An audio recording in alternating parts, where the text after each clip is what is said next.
Hello, everybody, and welcome back to Amateur Hour Sports. We are live for an NBA play-in tournament matchup between the Miami Heat and the Chicago Bulls. Welcome back, everybody, to the channel. Have had a little bit of time away from doing these streams here. Decided to take, 5 days. 5 days off from doing the streams here. Wanted to chill for a little bit and get, just reset before getting back into things here. And we're live here for our first Raptors off-season stream here. The NBA is still going on here. We have the postseason, of course, going on right now. But for the Raptors, it is the off-season. So it does technically, for me, count as one of our off-season streams here. I'm just checking through some of the... I had to... So throughout the season, I basically just reused the same stream settings on a day-to-day basis. I think for today, I've accidentally made it so that it's not as... I think I've made it today so it's not as close to in real time as possible for you guys, which might make the stream feel a little bit more delayed than usual. However, I feel like today is less so about the play-by-play stuff and more so about, us in the amateur sports community hanging out and watching, more so hanging out rather than watching along the game here. So, I think we'll have some fun regardless. And for the next stream that we do in the off-season, I will try to fix that. But anyways, let's get into the content here. Thank you so much, everybody, for tuning in. Last time you guys saw me, we were doing the giveaway for the two Raptors jerseys. I'm pleased to say one of the two jerseys has been delivered to the recipient, one of the winners of the giveaway. The other jersey is currently in transit in the giveaway. So both winners were contacted in due time. They replied in due time. In fact, one of them contacted me first of all because they were so excited, which was great. So awesome to have that giveaway going on. Hopefully at some point in the future, we can do something else in line of a giveaway. Hopefully the next giveaway is some amateur sports merch that I am going to be working on over the course of the summer, hoping to release at the start of next season. But for now, we'll just enjoy that one did happen. But today we got the Miami Heat, we got the Chicago Bulls, and we also, for this game, just to add on a little bit, we have a Bet99 banger collab bet once again here. Going to be having about going to be once a week. Going to be once a week with these things. So starting it off this week, wanted to save this one for the second round of the play-in tournament games. Was hoping for the Lakers-Warriors game to use it on. Was then hoping I could get one of the Lakers or Warriors. And then we got neither. So decided to go with the Chicago Bulls and Miami Heat game. But honestly, I feel like I have a much better read on this one than I would in that game. As far as this game is concerned, the Bet99 banger bet that we have is Tyler Hero over on 6.5 assists. Bam Adebayo over on 20.5 points. And all season long, the Chicago Bulls with Alex Caruso, they've been limiting opposition point guards in scoring. There's an elevated amount of assists because they have to play make more because they can't get theirs in terms of scoring. And from Bam Adebayo's perspective, I think they're going to lean into him heavy today on a scoring standpoint, and he's going to get heavy minutes, which factors in. So on the Bet99 collab bet, you can go play that at plus 280. Use the link that is pinned in the description, or the link that is pinned in the chat, rather, or the link that is in the description in order to tail. And if you're into sports betting, Bet99, regulated sportsbook. I've been using them for years. Make it part of your sports betting arsenal, if you will. But yeah, nice to see you guys again. Hope you guys had a great week. It's Friday night. Decided to indulge a little bit with a beer. I'll take my Las Vegas themed bottle opener that I got when I was on vacation there.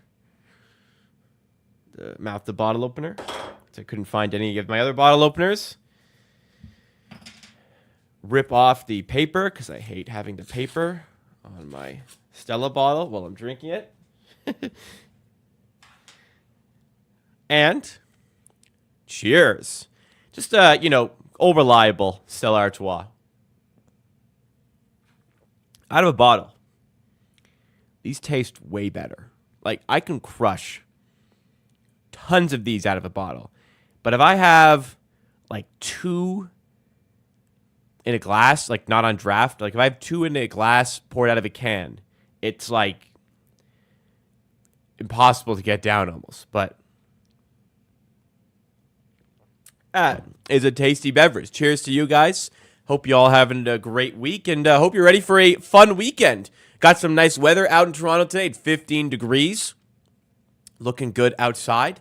Tomorrow, I will be at the Toronto FC game. It's honestly, not selfishly, but the Raptors season dragged, as I've said many times. I was ready for the Raptors season to end, and it was, it's just nice that, my life very much, and I'm not complaining when I say this, my life very much revolved around the Raptors, and it does during the season, and for much of the offseason, it does as well. I try not to take any time away on vacation, anywhere near the draft, anywhere near free agency. Basically, any vacation I have has to be in mid to late August, early September into like October. I can maybe miss preseason because actually I don't think that's that big of a deal. But anyways, my life very much revolves on the Raptors. When the Raptors are playing, I'm streaming. And there has to be a pretty special, specific occasion for me not to be streaming when the Raptors are playing. So what I'm getting at is that it's quite nice to just be able to make plans a lot more freely. And especially when, a lot of the Raptors games, I always had fun streaming, but, a lot of the Raptors games were tough to watch, as you guys, of course, would know. So, yeah, it's nice to have it done with, and it's nice to be, okay, let's build. We're happy, with what we can possibly do going forward. Can't wait to get there, but good riddance on this freaking season. I don't know how you guys feel. So anyways, yeah, I'm going to the TFC game tomorrow. That's what I'm saying. I'm going to be missing some playoff ball. Going to be missing some Leafs hockey as well. Didn't realize the Leafs would have game 1 tomorrow. I didn't realize the turnaround would be that quick in the NHL, but, it's okay. Hopefully they win. But that is going to be a brutal series for the Leafs. As far as sportsbooks odds are concerned, and we'll just get a quick check on Bet99 to see what the Leafs and Bruins stand at. But it appears as though this is going to be a pretty close to 50-50 series when it comes to sports, to the sportsbook odds. Me personally, I don't watch hockey, but I was shocked. I'm pretty shocked to see that being the case. The Leafs were 0-2 against the Bruins this season. Therefore, the Bruins are 4-0 against the Leafs this season. The Bruins have home ice. Leafs PK is not good. I don't know. Goaltending very much in favor. There's just not a lot of reason for me to think that the Leafs will win this series. Yet it's like a 50-50. So I don't really know how that happened. But yeah, let's check specifically what Bet99 has. What also was surprising to me is that the Philadelphia 76ers were underdogs in the Knicks series. And I bet the Philadelphia 76ers. The Sixers were only 3 wins behind the Knicks in the standings and are a completely different team with Joel Embiid playing, which I do not believe is being accounted for. So I very much believe the 76ers should not be underdogs. I just want to confirm whether or not that is still the case on the betting lines for this. Let me just have a quick check on that. But, 76ers are underdogs in that series. Disagree. Just disagree. So, look, if you're signed up to Bet9 Sportsbook, maybe have a look there. Embiid's playing. Embiid's fucking playing. Questionable my ass. My ass. Sixers are underdogs against the Knicks. Things change. The Knicks are favored to win that series. So yes, I was also a little bit surprised there. Anyways, it's been a while. Let's say what's up to the people in the chat. Thank you so much for joining, guys.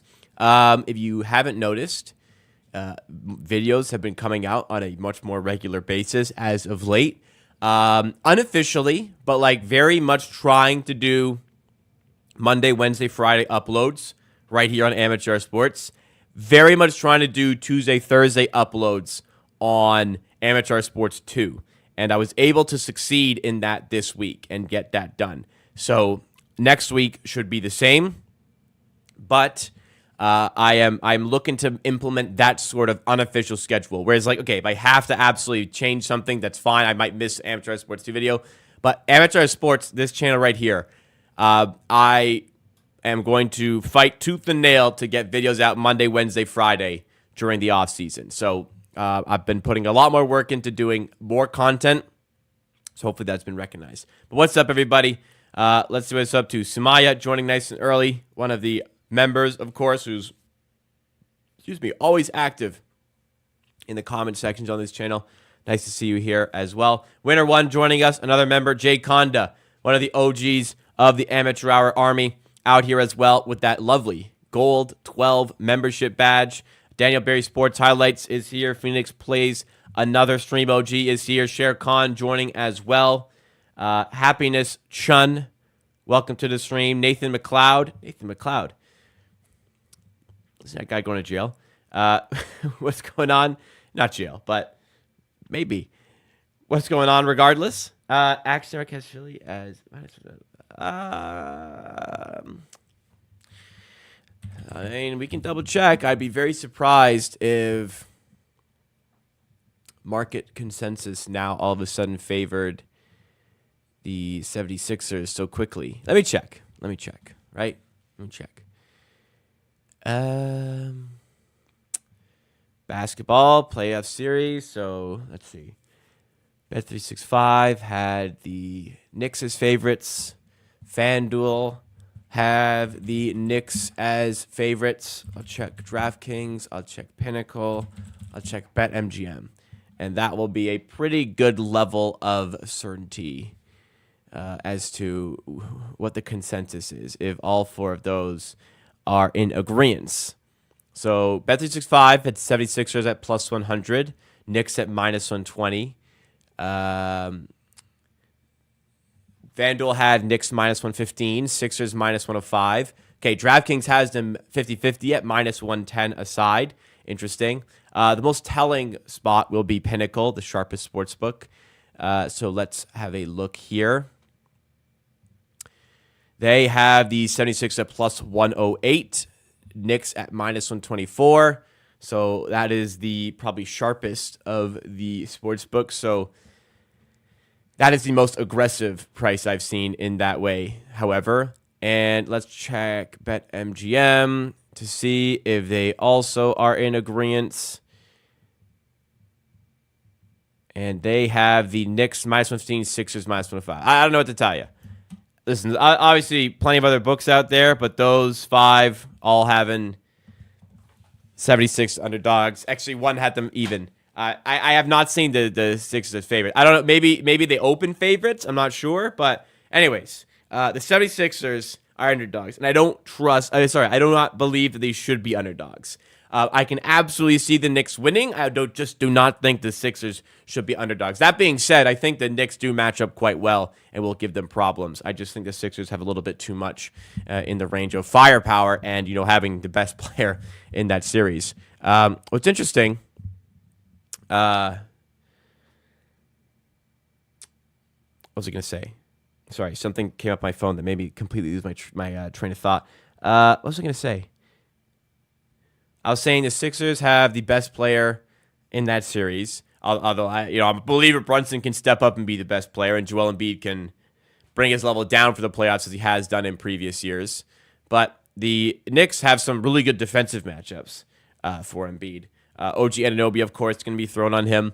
I kind of wonder, when the Raptors played the Sixers, Precious Achiuwa had like the best 6-game stretch in his entire Raptors career playing against Embiid when they were in the playoffs. I'm wondering if kind of that is a factor for Tibbs, and he throws in Precious on Embiid. I don't know. It's a very interesting series. Hopefully we can do a stream for that one as well. But this is, the penultimate, who plays the Boston Celtics. I would have given the Heat a chance against the Celtics. Not much, but a chance against the Celtics with Jimmy. Without Jimmy, not a prayer. So if he is out for a couple of weeks, like GG on their season. Chicago Bulls are getting swept. If the Chicago Bulls make the playoffs, they're getting swept. Boston can stink in the clutch and blow some games, but yeah, I think they're gonna sweep Chicago. Chicago are ass. Yeah, oh my god. Yeah, the way Chicago play doesn't make sense either. Boston's gonna crush them. I hope Miami win just so it can be a fun series. This game might suck though. FanDuel has Philly at plus 130. No, they do not. They have maybe Philly plus 130 for game 1, which I would believe, but not the series. I just looked, but I will double check just for the sake of it. Let's see. Okay, yeah, FanDuel has him at minus 105. Let's see what they have him for game 1. Game 1, they have him at plus 130. There you go. Game 1 is plus 130. So, yeah, minus 105 for the 76ers series, which is not the best that you can find out there. Pinnacle's better. 365's better. The Bucks-Pacers series is interesting as well.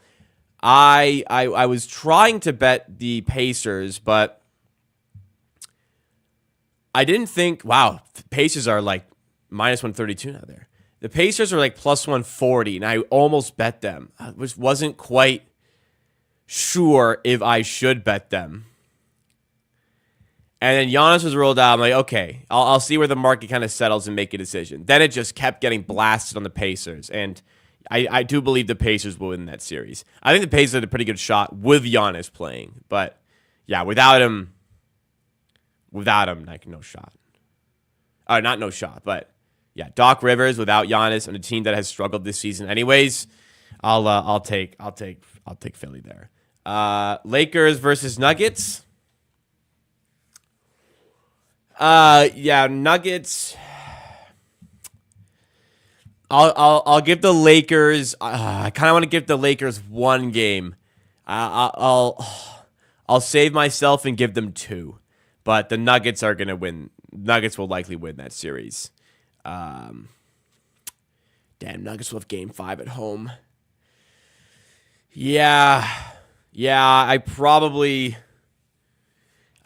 do have to go Nuggets in 5. My gut wants me to say Nuggets in 5.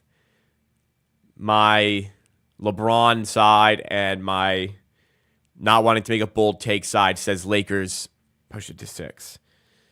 But the Lakers, I think, were good enough to get to a conference finals if they didn't run into Denver, but they ran into Denver. Okay, we're just gonna ask about every series. Let's just do every series. Let's just do my take on every series. So 76ers, Knicks. I will go Sixers in 6 or 7. I think the Sixers will win that series. You know what? No, I can't. No, I can't do that. Sixers in 7. Sixers in 7. Beat their playoff demons. Sixers in 7. Pacers in 6. Pacers in 6 over the Milwaukee Bucks. Magic Cavs. Don't think the Orlando Magic should be as sizable as underdogs as they are. What are their? Was it Orlando injury situation? Is Franz healthy? Injury report.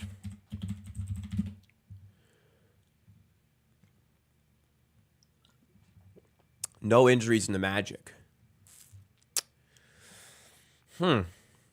Orlando probably shouldn't be that big of an underdog. I don't think they'll win this series, but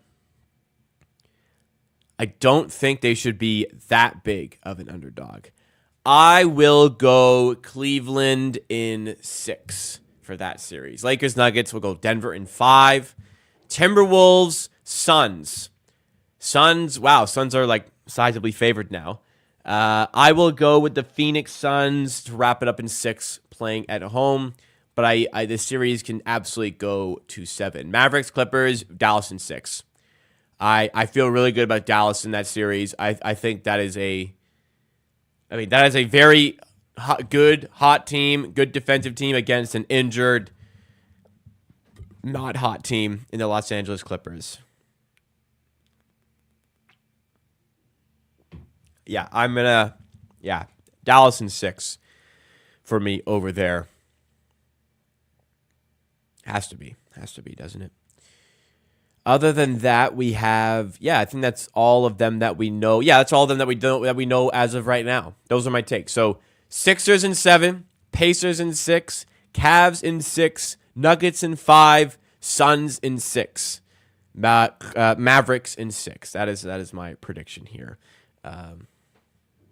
We always get a lot of these Mavericks Clippers matchups. This should be a fun series, absolutely. A lot of great storylines to follow in this year's NBA. I think it's great. Yeah, 6 and 7 at MSG. I'm gonna go with that.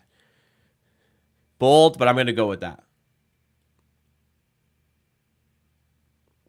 We say this we don't really say this every year. I haven't said this every year. I've been on the Clippers side in previous matchups with the Mavericks, but this year it's different. Clippers getting bounced. Kawhi not going to be healthy. No. It's simply going to be Dallas. Sorry to inform y'all. Dallas are winning that series. I bet on Dallas to win that series. And I'm sticking to my guns. What other bets do I have? I've Dallas. Don't listen. These prices are gone. Don't bet these. I've Dallas to win that series. Price is gone. I got him minus 105. If I was earlier, I could have got them better. That price is gone. Okay? Don't bet that. You can bet Sixers to beat the Knicks plus 108, Pinnacle.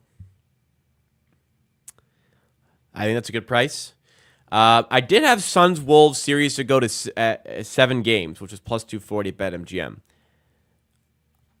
If you can still get that, I would bet that. And we do have the Bet 99 banger bet of the day, which is, of course, Bam Adebayo over 20.5, Tyler Hero over 6.5. That is the ticket for today, which we will be sweating as we watch along this one. Even if Kawhi's playing, I still trust the Dallas defense there. I think Dallas are winning that one.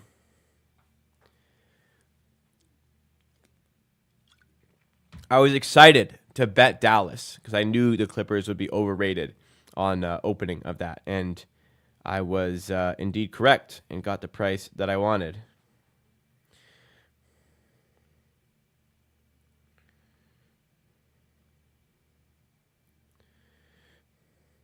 Sorry. We hope the Pelicans win because our pick will still be in the range of 17-19. Pelicans win.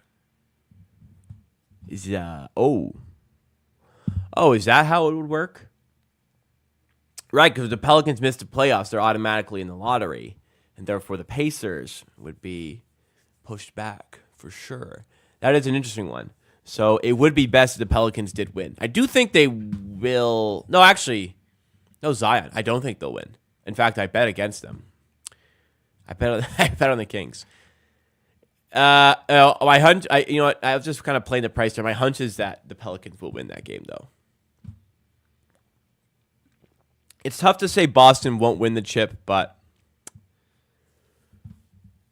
they've got their fragilities. It's tough to not say Boston, but they've got their fragilities. Name 3 playoff teams you don't want to win the championship. Boston, number 1. Number 2, Boston. And number 3, Boston.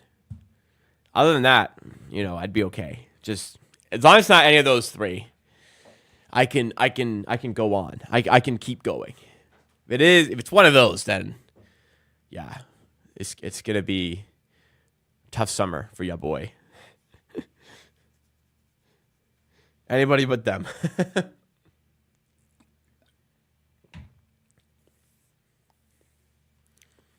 Yeah, seriously, which maybe honorable mention Sixers, but yeah, not Boston.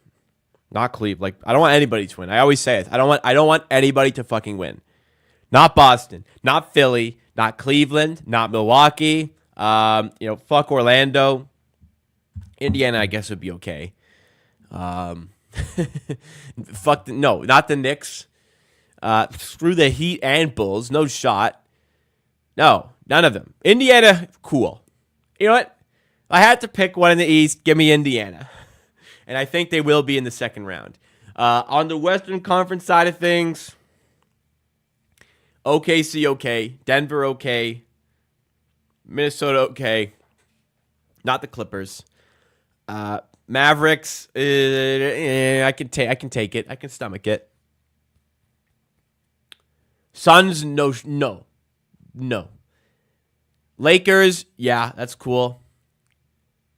Who's next? I guess Pelicans or Kings, which would also be fine. I have my vendetta against a lot of teams in the East, of course. Sixers are more likable with Nurse and Lowry. I agree, but I still don't want them to win. No. Fuck Philly. But, would I trade a Boston NBA championship for a Leafs NHL, Stanley Cup championship? Yeah. It would be sad, but I'd do it. I'd do a lot for a Leafs Cup, man. I'd do a lot. I'm more of a casual Leafs fan. I watch them in the playoffs. Watch games of regular season here and there. But man, that Leafs Cup, if they ever do it in my lifetime, that's gonna be sweet, man. At some point, teams win at some point, don't they? Like the Chicago Cubs did it eventually. The Cleveland Guardians will do it someday, right? Like someday they got to a World Series. They were up 3-1 as well. God, Cleveland, man, how did they go on there? First of all, you live in Cleveland. That's bad enough. Man, LeBron must have really saved a lot of lives there because you got the Browns, like the Browns with the 90s. How many stacked teams they had that just choked every year? You got the Cavs, 2 NBA Finals. NBA Finals. LeBron leaves, comes back, another NBA Finals before they finally won. God, the Guardians, they haven't won in 80 years.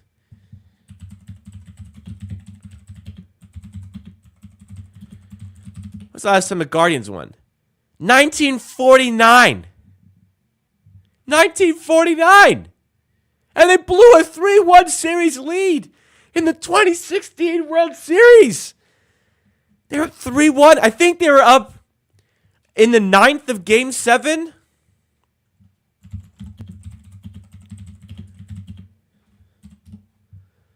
'16 World Series Game 7. Let me find the score, how it went down. I went to extra innings. Cleveland scored 3 in the 8th to get it to extras. And then Chicago scored twice in extras. Cleveland had 1. But who was at home? It was at Cleveland. So Chicago back. So Cleveland were never up late in that game. Okay. But they had a 3-1 lead in the series. Oh, man. I can't even. The pain. Hey, we got a chip. I can't be too greedy here. We got the Raptors. That is the number one for me. The Raptors. I want the Raptors to win a chip above all else. I've seen a Raptors chip, but I would take another Raptors chip before a Leafs Cup. That's me being greedy here, but I would. But man, whatever. My point on this situation is, it doesn't just happen. You don't eventually get your turn, so to speak, to win a championship. It could, a lot of these sports leagues aren't that old, right? We haven't had the opportunity to see these unreal World Series droughts as we do in baseball, because just these sports haven't been around as long as baseball has, and a lot of these franchises haven't been around nowhere near as long. Like the Raptors took them 24 years to win an NBA championship, right? Like in sporting terms, that's really not a long time here. Like think about the Boston Celtics; they're the most storied franchise, top 2 most storied franchise in the NBA. They haven't won a chip since 2008, and that's a pretty long drought for them. We're getting close to the 2-decade mark. You know, the championships don't just happen. Are you going to do another segment on the other Porter brother? No. I mean, Jonte's only worth mentioning because he was a Raptor. If anybody hasn't seen, the third Porter brother is, I believe, was convicted of manslaughter, I believe it was, in a car crash that caused the victim, unfortunately, is no longer with us. And the Porter brother has been sent to, I believe, 8 years in prison. So not a good week for the Porters. Yeah, that's got to be tough on MPJ. It's got to be really tough on MPJ, man. It wasn't manslaughter. It was worse. Because it involved alcohol. Yeah, so that's negligent. So that'd be 3rd degree ? Anyways, yeah. Big M word for that one. Who is closer to winning a chip, the Jays or the Leafs? Well, the Leafs make the playoffs every year, so them, because the Jays don't make the playoffs. They lose. Well, I guess wild card is technically playoffs, but they're losing the wild card every year. And this year they may not even make the playoffs. So at least the Leafs get in every year. And when you have one of the top 5 players in the league, you're always giving yourself an opportunity with Austin Matthews. Oh, I don't follow boxing that well. I just like watching when Fury fights. I don't really follow boxing, so no comment. I saw one guy missed weight. So what does that mean in boxing when you miss weight? Because I saw like the guy who missed weight was like snarky about missing weight as well. Saying like I got weight on him, I got size on him, now I'm gonna win. I don't really know how that works. So like what happens now when you miss weight in boxing? The fight still happens, right? Because like all the promo, ticket sales, advertising, like they ain't just throwing that fight away. Like them boys fucking fighting. But what happens? I feel a bit bad for MPJ for defending Jonte, but I guess it was his own fault after seeing the very illuminating reports that emerged about it.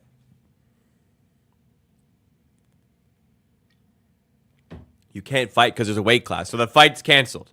The fight that was supposed to happen this weekend. You're telling me they can that there's no fight happening. There's no way. That fight's happening. What are these guys' names?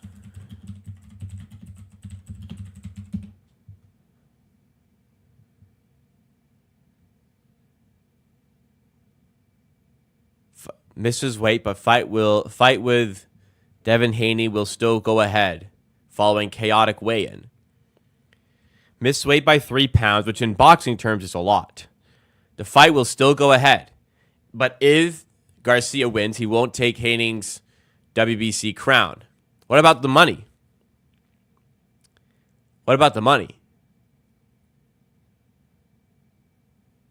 Isn't there like $1 million in the line here? The fight's fucking happening.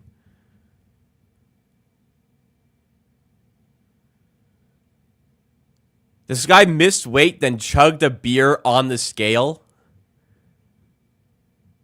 Well, listen. I don't know how this stuff works, but like, I feel like if you're going to badly miss weight, then like blatantly not give a shit about it, you probably shouldn't get another shot at the title. You should probably never get a big fight again. That's just me. But with the, like, how does the prize money work now? Because surely if you win, you missed weight, you ain't seeing that money. How much he has to pay in compensation? Let's see. Ryan Garcia has missed the weight ahead of his bout with Devin Haney. The news, blah, blah, blah. For those who haven't heard, Haney, whatever. Garcia agreed to wager that if he came in overweight, he would pay Haney 500,000 pounds for each pound that he missed. So 1.5 million. Well, he's obviously not going to pay him, so that's whatever. He came in 3.2 pounds overweight. That is a lot. He would honor the handshake deal from yesterday and pay $1.5 million. Well, I mean, I guess we will see on that. In the scandal, blah, blah, blah. Garcia agreed to pay Haney at least $600,000 of his potential purse money, plus a percentage of pay-per-view. This will end up being another $1 million or so for Garcia. By missing weight, the WC has taken the super lightweight belt off the table. So, yeah, missing weight, that's a big deal. I mean, you lose potential future fight to the chance of the championship. You owe a guy money, apparently, if it's legally bound to pay him, which it isn't. Yeah, that's, with if I had millions of dollars in the line, I'd probably make sure that I made weight and not blatantly miss it as well. That's kind of crazy to me. Yeah, well, thoughts on Jordy being poached by Brooklyn? Oh, Phoenix, you got to check out the second channel. Full video dedicated to Darko and a little portion dedicated to Jordy Fernandez. In short, I'm upset.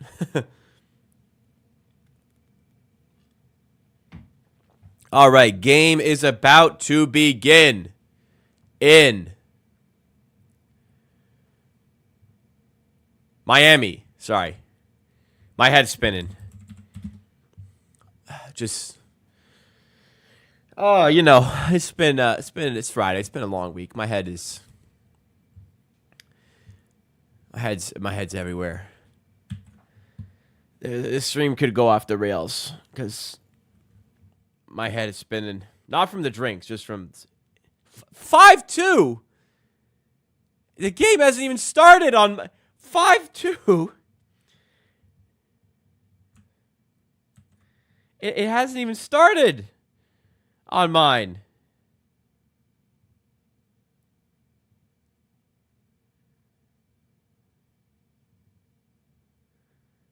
Geez, what is going on?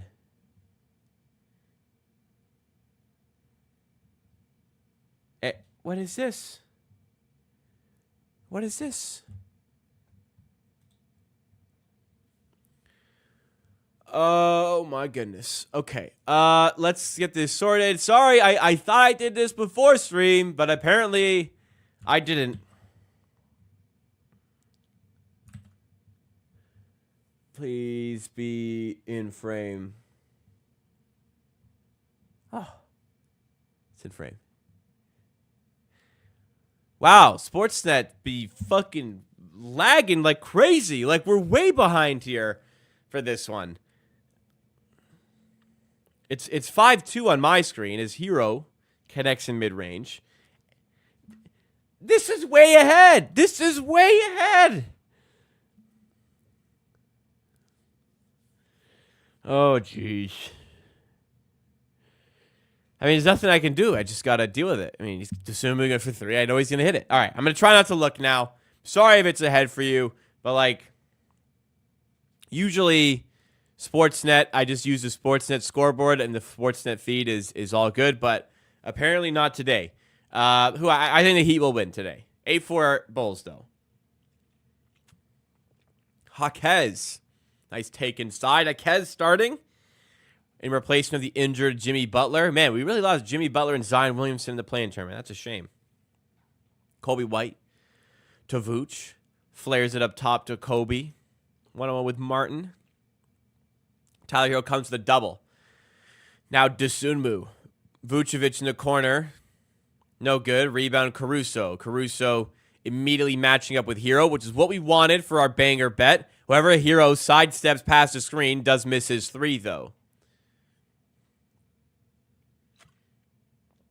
I have no idea why there's an issue with NBA games starting on time. I don't know. DeRozan for 3. Wow. You don't see that every day. DeMar DeRozan 3-ball, and I mean, Thomas Bryant's hyped up in the sideline for whatever reason. Caleb Martin puts it in the rim. Yes, Phoenix, send it over on Discord, and I will pull it up and see if it's ahead of what I'm at right now. Send it in the Raptors game links section of the Discord if you would feel so inclined. How was dinner? Dinner was pretty good. You know, my girlfriend actually made a Greek salad for dinner, and I made some chicken to go with it. I overcooked the chicken a little bit. Marinated it in lemon juice, some Montreal chicken seasoning, garlic, salt, pepper. It's pretty good.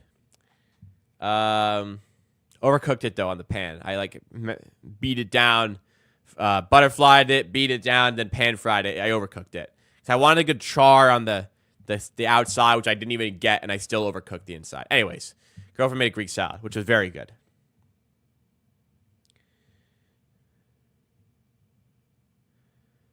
All right, let's see this totally legal stream that Phoenix sent me. Bro, we got a problem if this Fugazi stream that Phoenix sent me is ahead of fucking Sportsnet. You're right, it is ahead. I just can't touch anything after I adjust it. All right, thank you, Phoenix. That will help out for everybody involved, so appreciate that.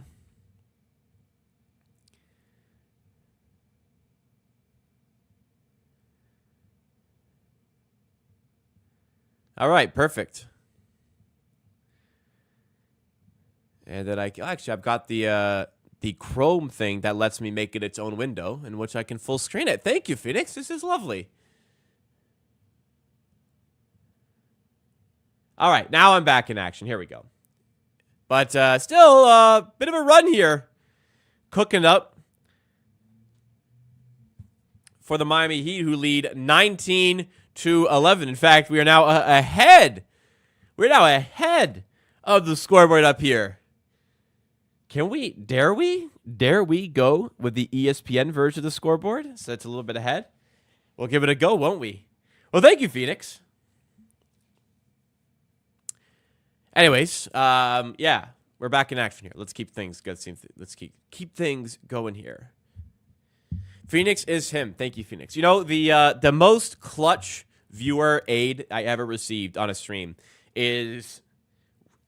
So I used to have just like my streaming software has a plugin where I can have the chat display on screen, which is what I used to do here. But the problem was when I did that, it didn't highlight people who were members with like their icons, nor did it have like the person's avatar on screen on the side here. So what I do is I actually directly pull in from like the YouTube browser.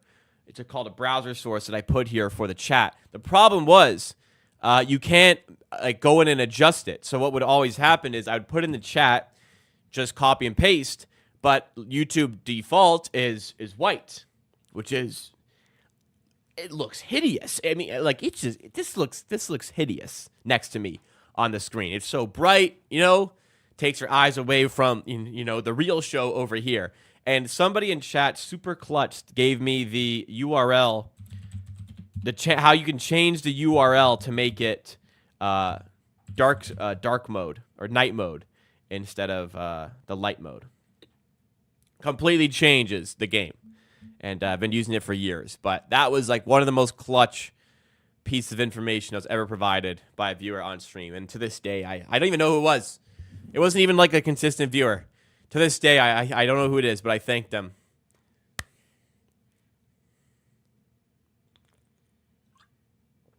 What contract are we going to give IQ? I mean, that's a good question. What do you guys think? I've been thinking 27 to like 29 is where I'm like kind of thinking / hoping we get. But like, what do you guys think? Like, he's not a max player, is he? But is he going to ask for one? I don't know. It's a tough one to decipher. I would think IQ gets 27 to 29-ish. I think he's more likely above 30 than under 25, if that makes sense. I don't think he'll be either, but I think if we're going to go one way or the other, he is going to be above 30 rather than under 25. 4-year, 120. So $30 million a year. Yeah, that's what I kind of think. It could go into like 30 million plus range, but I'm not really prepared to do.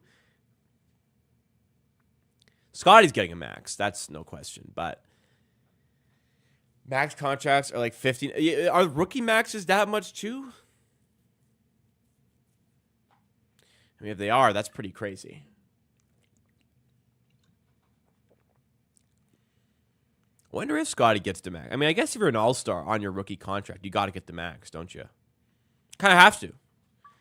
My mindset has always been like rookie maxes are like 35-ish, but they're obviously much more.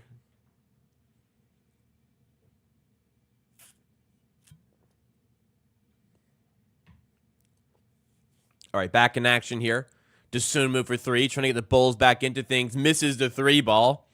Rebound to Bam. Haven't checked on our bet yet. Speaking of, here's Tyler Hero. Now, if he had Bam in the pick and roll, that would have been sick. Bam is down low against Vooch, taking the mid-range jumper. That's not going to help us. Bam, no good there. Rebound is to the Heat. Tyler Hero knocks down the jumper, and that doesn't help us either. Let's see how we're doing on the bet. Bam has 2 points. Tyler Hero has 2 assists. So, it's early days. It's early days. Bam. Adebayo to Jovic. Bam. We should stop talking about contracts as dollar amounts rather as cap percentage.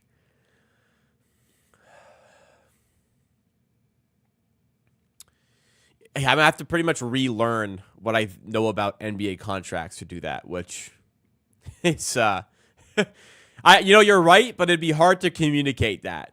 You're right, I should learn. It's like learning. I had to adjust my mindset on like evaluating players with like some statistics from using field goal percentage to more so considering effective field goal percentage and 2-point percentage a lot more, which I am doing now, and include effective field goal percentage in my graphics now. And I got another channel here talking about Gary Harris. Talk about that on this channel. Right here. This channel right here. Sahaj. Anyways, could we trade Gary Trent for Harris plus first round pick? Gary Trent's a free agent. Gary Harris is a free agent, so you don't need to trade anything. You can just sign them. Sign both. Be greedy. I don't think Orlando would be completely opposed to a trade like that, interestingly. But they're free agents. I don't know. They might feel like Gary Trent doesn't offer them a whole lot more than what Gary Harris does, and Gary Harris is a better defender. But yeah, they're both free agents. Adebayo, fouled by Vucevic. Bam really baited him into that, and Miami are up 21-11. Yeah, by the way, for these streams, blowouts are... there's no need for me to sit through and unnecessarily through a blowout. So if the game gets really, really bad, which I'm not suggesting we're going to get there. I mean, we could. But if we do get there, there's nothing compelling me to watch garbage time between two teams I don't care about, Relearning is easy and trying to adjust for cap inflation. Yeah. I know how sporadic the cap is. It's easier. I should start thinking about it in this way, I suppose. You're right. It's crazy how the Warriors have CP3 on a $30 million contract for 1 more year. Yeah, that's what made the trade look so bad. They had to give up assets along with Jordan Poole to get Chris Paul. That's what's crazy. Jordan Poole kind of stinks too, but yeah, that is insane. It's 17-0 run for the Miami Heat. Wow. 17-0 run, Chicago. Get a fucking bucket. Dosun Mu.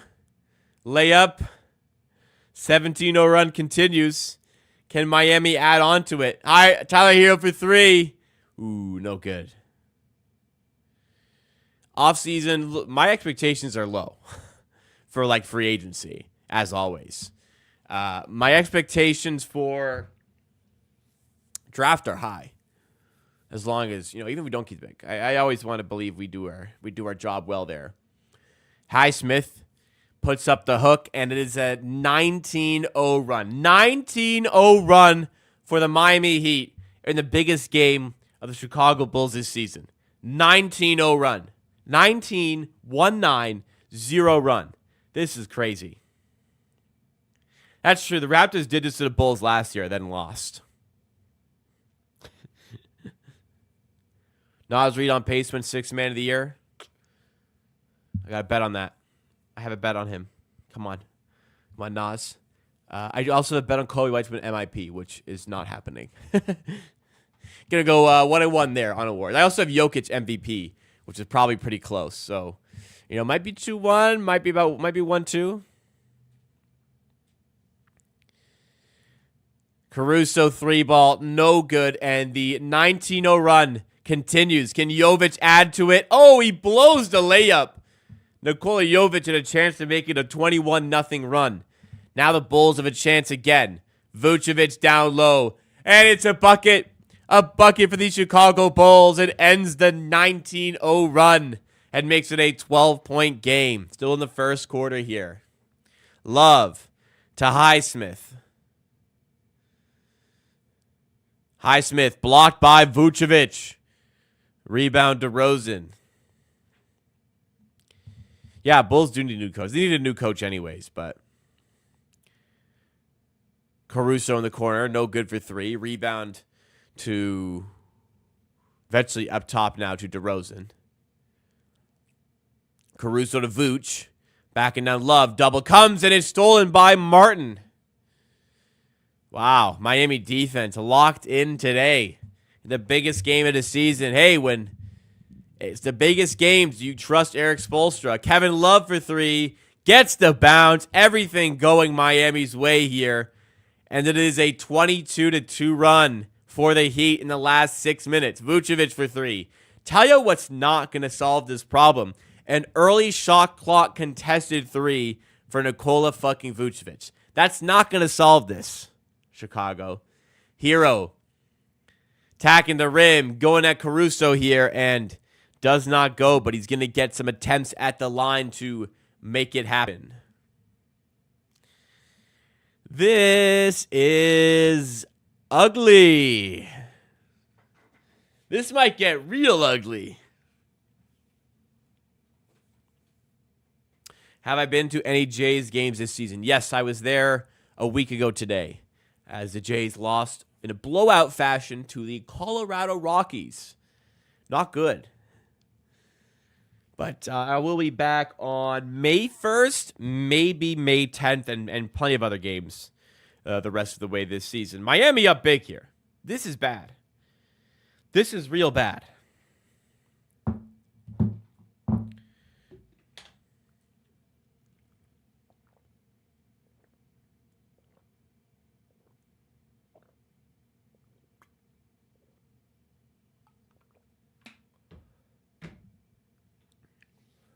If there are dead contracts in the NBA, Raptors can take the contract and get a first-round pick for it. I mean, you got to have cap space to do that.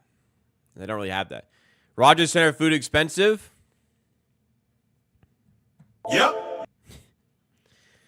Beauty of the Rogers Center, though, you can just bring in whatever you want. You can bring in, well, not whatever you want. You can bring in food. You just buy food, go to Popeyes before and just bring it in with you. I did last time I went to the Rogers Center, though, which was on the last Friday. They have new food there, and they have a stuffed Jamaican patty I wanted to try. So I got that. It was very mid, and I was upset to have spent $17 on 2 stuffed Jamaican patties. Yes, very expensive. You go to Dugout Deals and get some cheaper food, but you're probably just better off buying food beforehand, bringing it in. I don't know what the rule is on drinks, but you can bring in food. You could probably bring in bottled soda. Highsmith on the Tyler Hero feed. Listen, our Bet99 banger here. Tyler Hero's got 5 assists already. We only need 7. Bam needs 20 at 1 point. He's only at 4. That is more of a problem here. And it's a bigger problem because the Bulls stink and don't need to play Bam as much. Miami don't need to play Bam as much here. But it is 32-15 in the biggest game of the season for both of these teams. Chicago are not in the building yet. They have not shown up yet. Yeah, Rochester's food is expensive, though. I mean, everywhere you go. The thing is, the game is so long that you probably want to get food at some point. But if I'm going to a Raptors game or Leafs game, ain't no way I'm getting food there. I'll eat before. You can bring food into the Rogers Center, though. That's the big thing. Anyways, I'm out of beer. I'm gonna go get a refill here. Just give me a second. I'll be right back, everybody.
Right, tough scene, to come out here in your first stream of the Raptors offseason, and it's started off a bit of a dud. Although, the Lakers game did get out of control, and the Pelicans brought it back. Well, I guess Pelicans are good. Chicago is not. I guess that's the difference here. Chicago sucks. But Buddy needs a beer. Did you go to the Jose Barrios bobblehead day?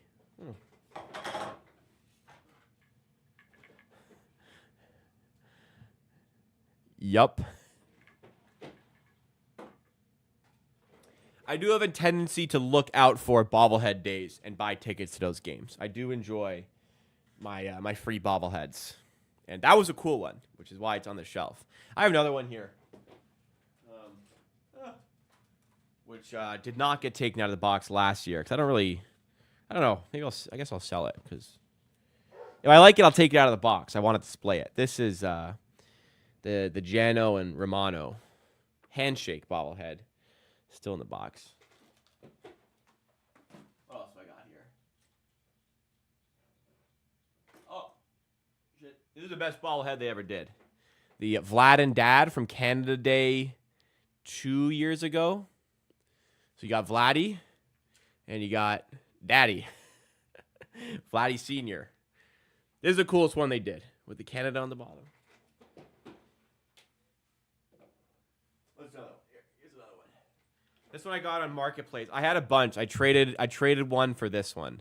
This is some Blue Jays all-time greats. Some of you older than me will recognize these and seeing them play. George Bell, Lloyd Mosby, Jesse Barfield.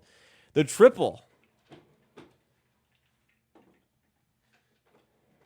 Anyways, yeah, if you watch my videos, those are always in the background of every video I do. How about door shot? Yeah, I don't know. I think I gotta. I don't know. Do we just keep going with door shots or what? What do we do? Do we just keep going with that?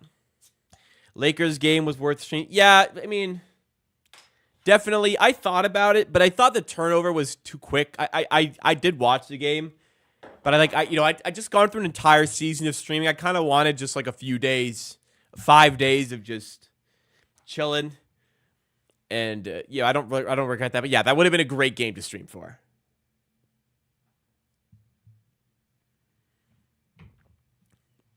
True or false? Says OG had a negative plus-minus game with the Knicks ever.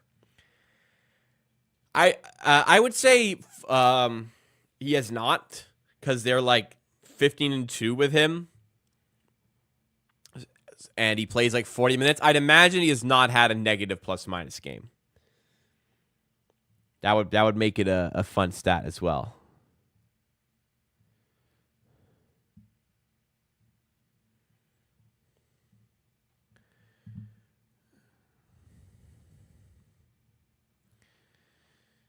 $34.15 for Miami here.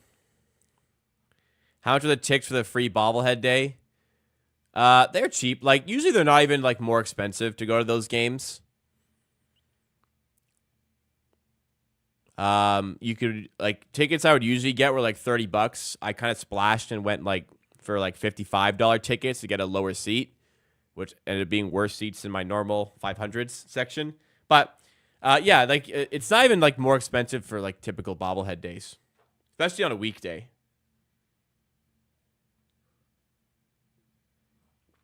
OG is really good. It just took everybody else a long time to figure out what we've been knowing for years. Javonte Green to the line for Chicago. And they need there's some much needed points for the Chicago Bulls near the end of this first quarter. It has been an absolute disaster for this team, 34-16.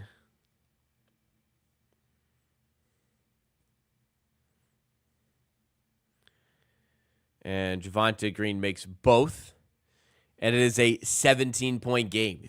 34-17 here. This is crazy. Jaquez, turnaround J off the mark.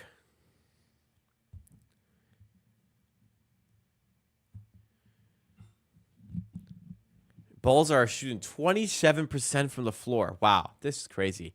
Yeah, I might end stream third quarter. I'll get into the third quarter at the very least, but this is rough. Caruso to the rim, misses at the buzzer, and that'll do it for the first quarter. Miami doubling up the Chicago Bulls here.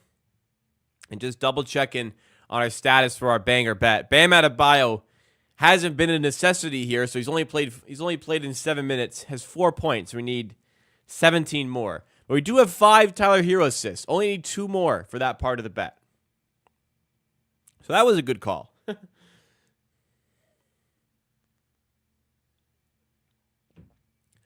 Otherwise, it's just been like a pretty even distribution of points here. Jaquez has 8, filling in well for Jimmy Butler. Tyler Hero himself has 6. Jovic has 5. Love has 5 off the bench. Highsmith has 4 off the bench. It's been a distribution here. Whereas on the Chicago Bulls side of things, DeMar DeRozan not showing up for yet another postseason game. 3 points in the first quarter, only taking 3 shots. Kobe White, 0 of 3 here, putting up a Tony Snell classic. No points, no assists, no rebound, no steal, no block, no turnover, no nothing for Kobe White in the first quarter, other than 4 field goal attempts. Chicago as a whole down to 26% from the field. Yeah, they're shooting very poorly. Miami are shooting very well. All together, leading to, doubled up. 34-17 scoreline here. That is crazy. That is crazy. Chicago in trouble. A lot of games to go, but Chicago are in trouble for sure. Miami are not the Raptors, so may not be a case of last season where the Raptors blowed in the fourth quarter. And unfortunately, no DeMar DeRozan in the building.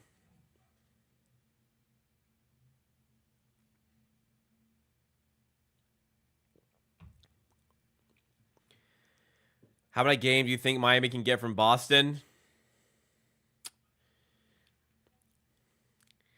How many games do I think they can get? I think they can get 2. I think they'll get 1 off Boston.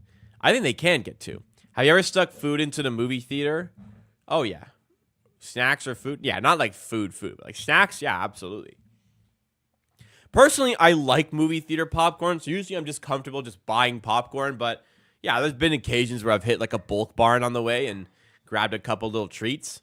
I don't even think is there a rule against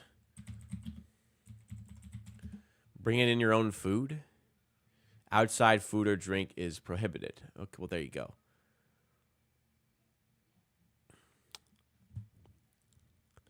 Let me see this. Out. Let me see this. Outside food. Please ensure we are not outside food or drink are prohibited. Go fuck yourself. Yeah, I've brought in food. It's easy. What are they doing? The people scanning your tickets don't give a shit. I think that's what I think as you get older, you kind of realize like these employees don't fucking care what you do. Like it's just not they just want to get through their shift. They don't want to say, I'm sorry, you can't bring that in and cause a problem. No. Get in. Get out of here. I don't care. Just go.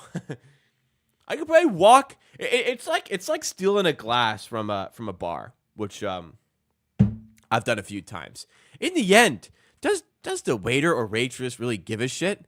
I walked out with one in my hand before. They didn't say anything. Now, usually I would hide it. Like if you did, one time I tried it. Just like, do they care? They don't. Nobody cares. They just want to get through their shift, you know? Bring food into the movie theater.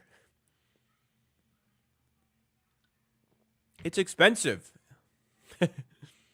But again, I do like movie theater food. And I like movie theater, the soda machines get you like all the funky ones. You know, like they got Fanta Zero. And then they get the Fanta Zero with all the flavoring in it as well. Which is crazy. I was there on... what day was it there? I went on Monday this week. Yeah, we do have DeFrozen a little bit out here. Not really DeFrozen. He's just not doing anything. He's just not even shooting here. Here he is, DeMar. DeMar, you gonna do something? Foul on the floor, side out.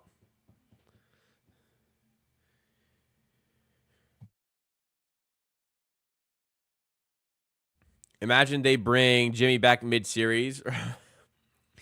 It'd be like be like middle of like Royal Rumble Undertaker music coming on, or John Cena music coming on. You bring back Jimmy.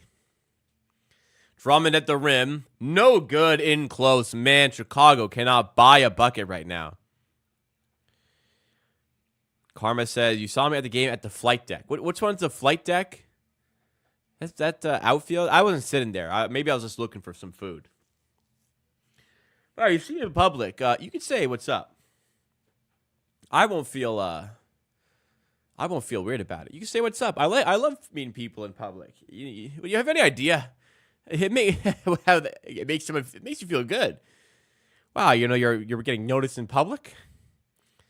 Yeah, I'm a nice guy. I think some say hi and come say hi. And hey, if I'm with friends, listen, my friends will be like, "Damn, this guy is really cool. He's so cool. People recognize him in public. They won't feel bad."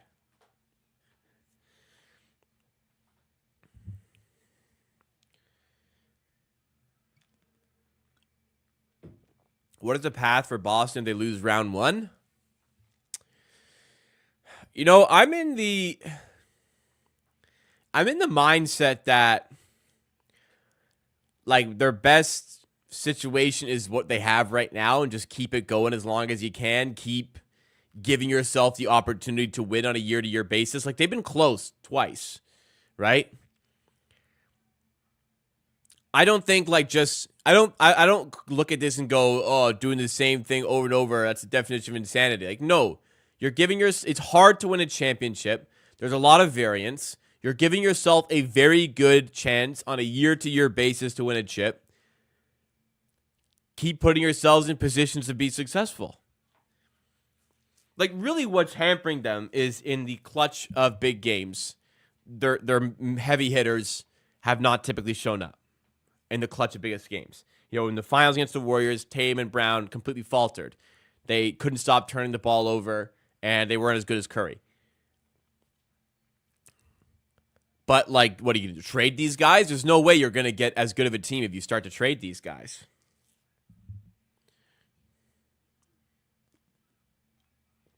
But I'm with you. I'm praying on their downfall. Yeah, anybody... Did we catch Rick Ross courtside there? Drake's going to be doing something with that.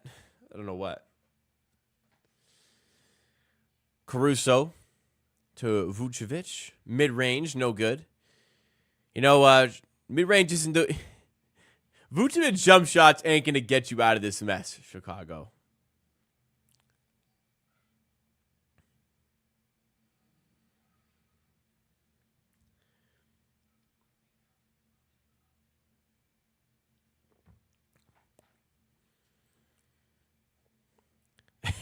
Relegate them to China, they lose to this Heat team.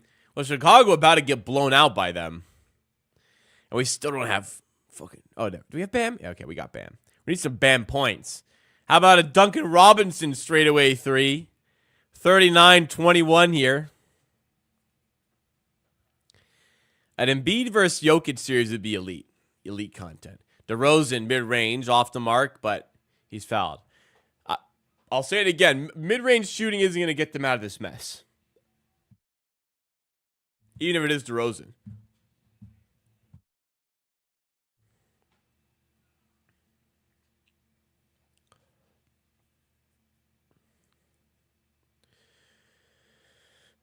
Oh, I don't think Trae Young coming to Toronto.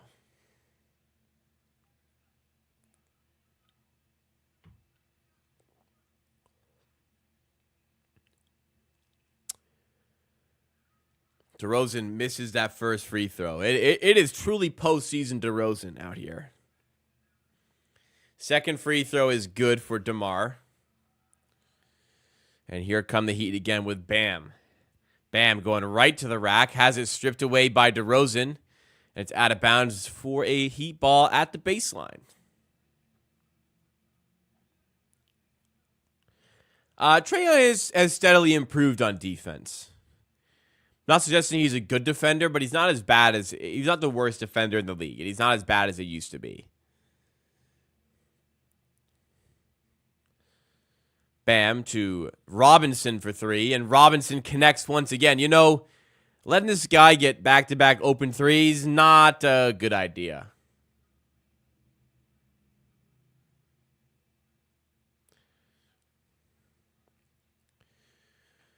$20-point game. 8 minutes to go in the second quarter. I feel like I'm watching a Raptors game, folks. This is exactly what they'd do. They'd just go in a big hole early. But if it was a Raptors game, they'd make it close late and still lose. So maybe we get that. DeRozan 3-ball. I don't know how, but he's hit 2 of them.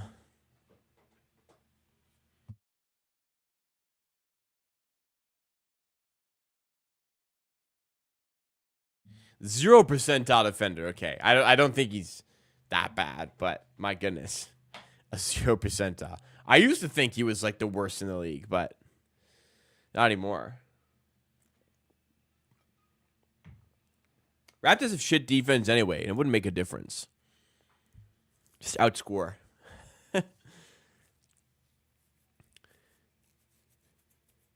DeLon right, yeah, to Bam Adebayo, top of the key. To Robinson off the screen. Couldn't find Adebayo in the pick and roll, and it's turned over. Other way, Dosunmu is fouled and going to head to the free throw line with the Bulls down by 15. All right, if he makes these, we got a 13-point game. You know, it's not super crazy. No, I believe you. I believe he's 0%. I didn't think he was that bad. Which teams do you think are going to have a harder time rebuilding once their current team is done? What do you mean by that? I don't understand. What do you mean by that question? Harder time rebuilding. Then what? Yeah, I don't quite understand. Where do you think DeMar is going this summer? Is he a free agent? He shouldn't stay if he's a free agent.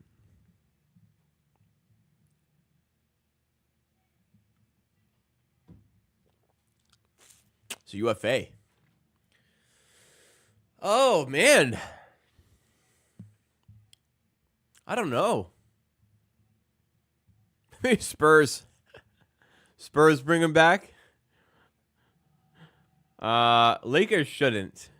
Because they need fucking shooting around LeBron AD, not another mid-range guy.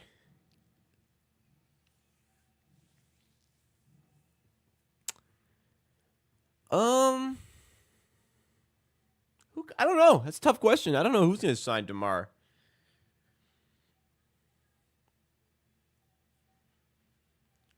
I was going to say Dallas, but not Dallas.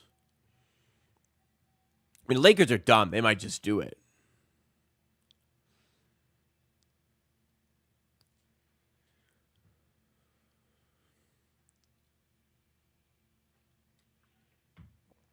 Maybe he ends up in Miami.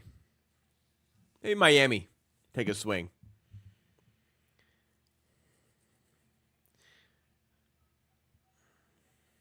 DeMar is a glorified 6-man. Okay, I wouldn't go that far.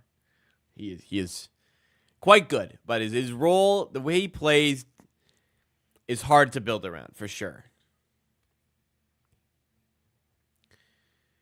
It's hard to build around when that's not your best player. And if you want to be a really good team, DeMar isn't your best player. Sad. Who should replace Kawhi on the Olympic squad? Well, if he's going, he's going. Okay, hypothetically, if he wasn't going, who would replace Kawhi? Well, Jalen Brunson isn't on the Olympic team, and that's crazy. I would say just get Jalen Brunson on your team, bro.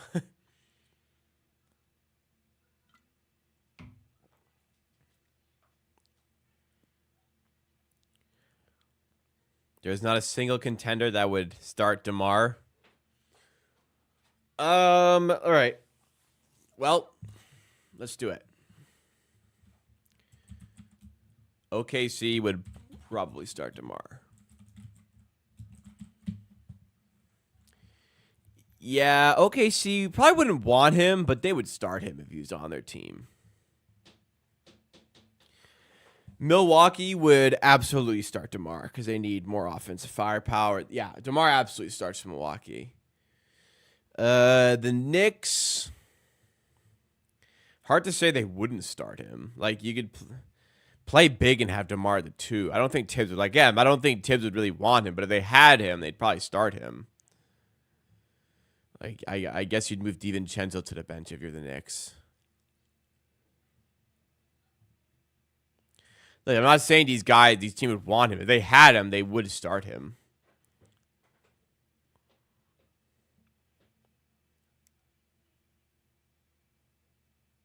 You guys are more egregious with movie theater snacks than me.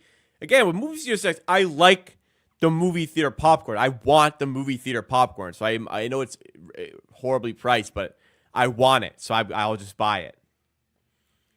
I want an orange Fanta. I'm going to get it there.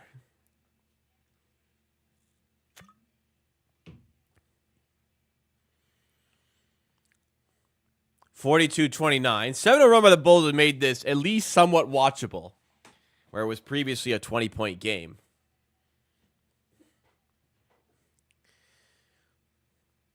Nice block there by DeMar. How about DeMar? Hustling on defense, eh?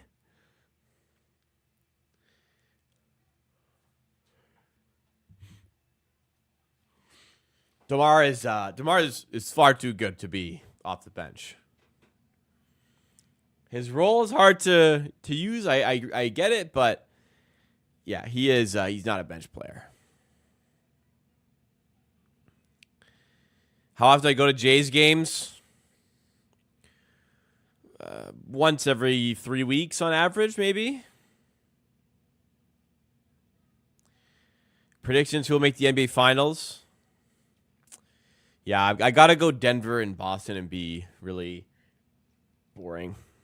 But Boston are by far the best team in the East. And I just don't see how Denver lose. I can see Boston losing a series. But Denver, I don't really see it. I don't know how they lose to a West team, to be honest. 4 out of 7.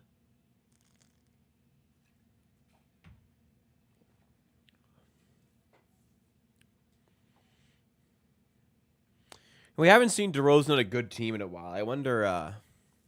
the Bulls were 1 seed when Lonzo was healthy. It's interesting what would happen to that team. I don't think they would have kept that up, but if he does end up on a good team this summer.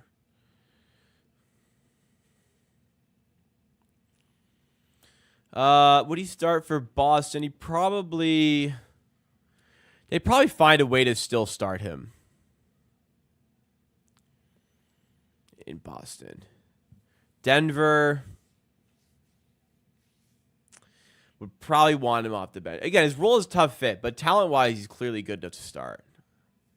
Tyler Hero to Nikola Jovic. Highsmith to Martin. Martin up top to Hero. Steps into a 3. No good. And Miami now on the wrong end of a run here. 9-0 run for Chicago. 42-31. DeRozan to Vooch. In the corner now to Dosunmu. Top of the key to DeRozan. It's a good no shot by Dosunmu, even though he's open. DeRozan to Caruso. 4 on the shot clock now as Torrey Craig puts one up in the corner. Off the mark. Here come Miami trying to end the run. And we need some Bam Adebayo points, my friends. Highsmith's 3 off the mark, and it is off. It looks like it's off of Vucevic there and out of bounds for a Miami ball.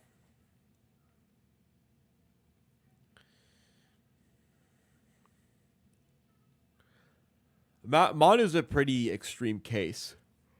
Wow, Vooch. What the fuck you doing, Vooch?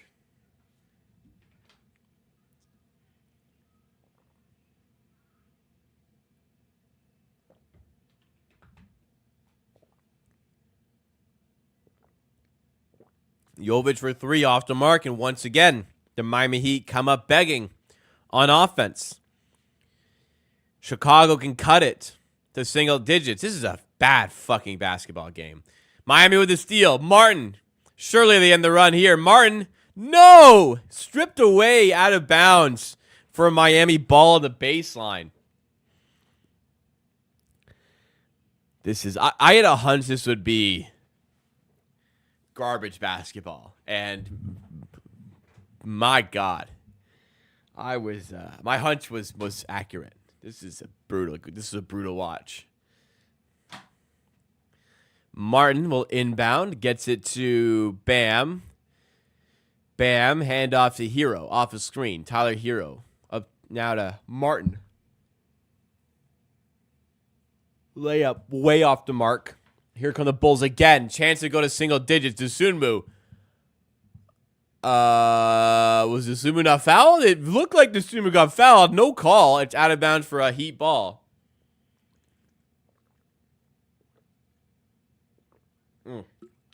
He was not fouled. No. Good no call.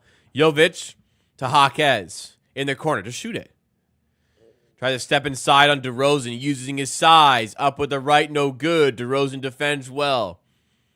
And again, the Heat come up begging. It's a 9-0 run. The Bulls are in a bit of a drought here too, but the Heat a bigger one. And it's a 9-0 run by the Bulls still.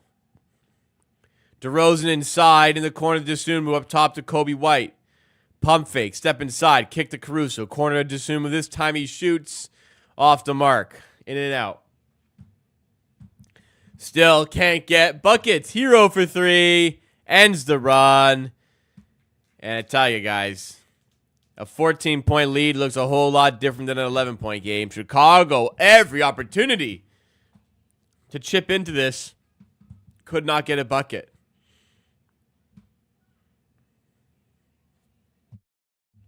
So there's a Hennessy commercial on. Any of you guys like Hennessy? A cool beard I'm rocking. You know, I was going to trim my beard tonight. I'm going to get my hair cut tonight. After this stream, getting this thing trimmed. It's way too long. I was going to trim my beard quite a bit. I'm glad you do like it.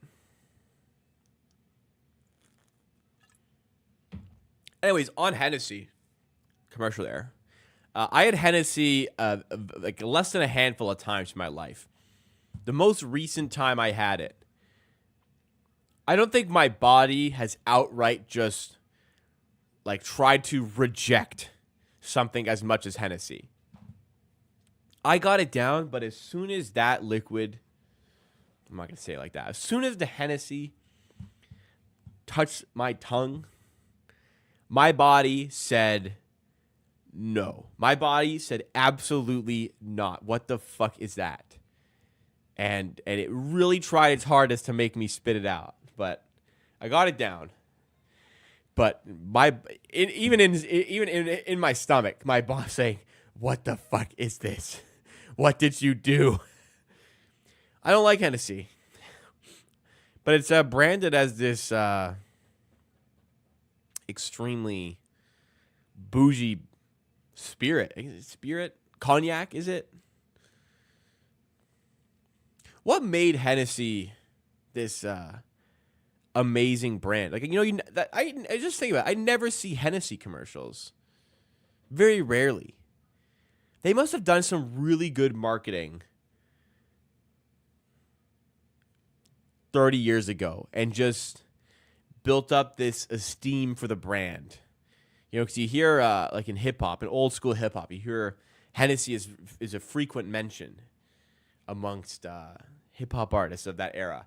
Was there some branding or some marketing at the time that just got it super popular in that space, and that's carried over to today? Anyways. Doug said, I'm not a big fan of Hennessy, but I don't legit gag. I legit gagged, yeah. Is it price?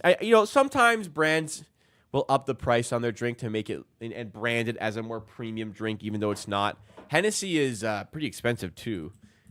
My gut tells me it's like $73.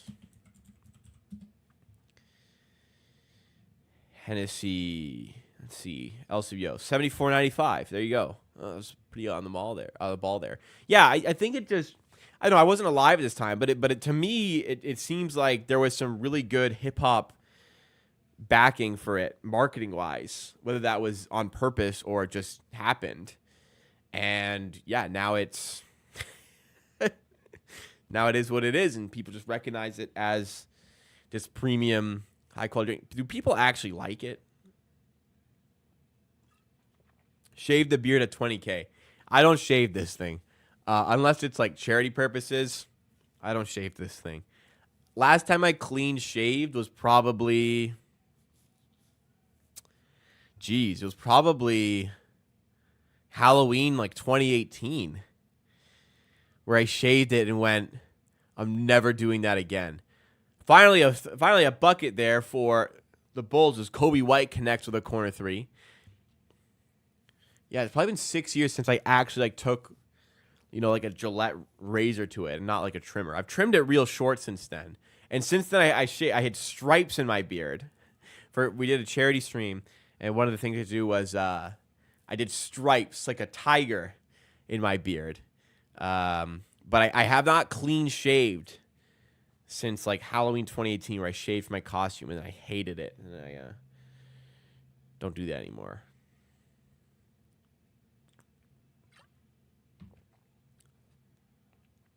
DeRozan to Caruso for three.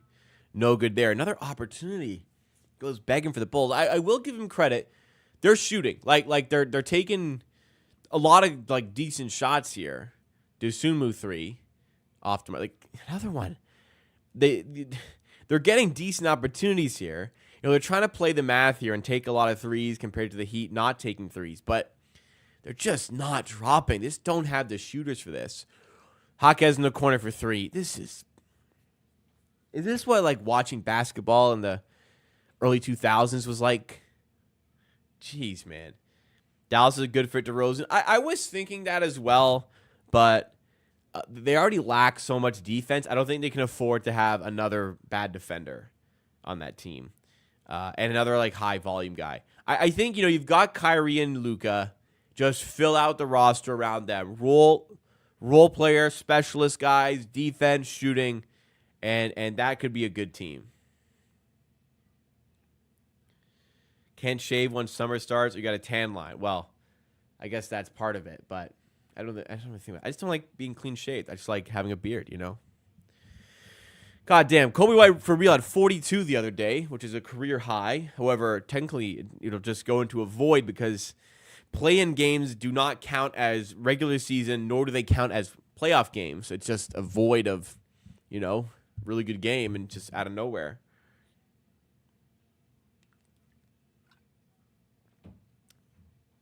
Did I know Bruce Willis has dementia? Yes, I did. It is sad. Scary things out there, man. He's had it for a couple of years now.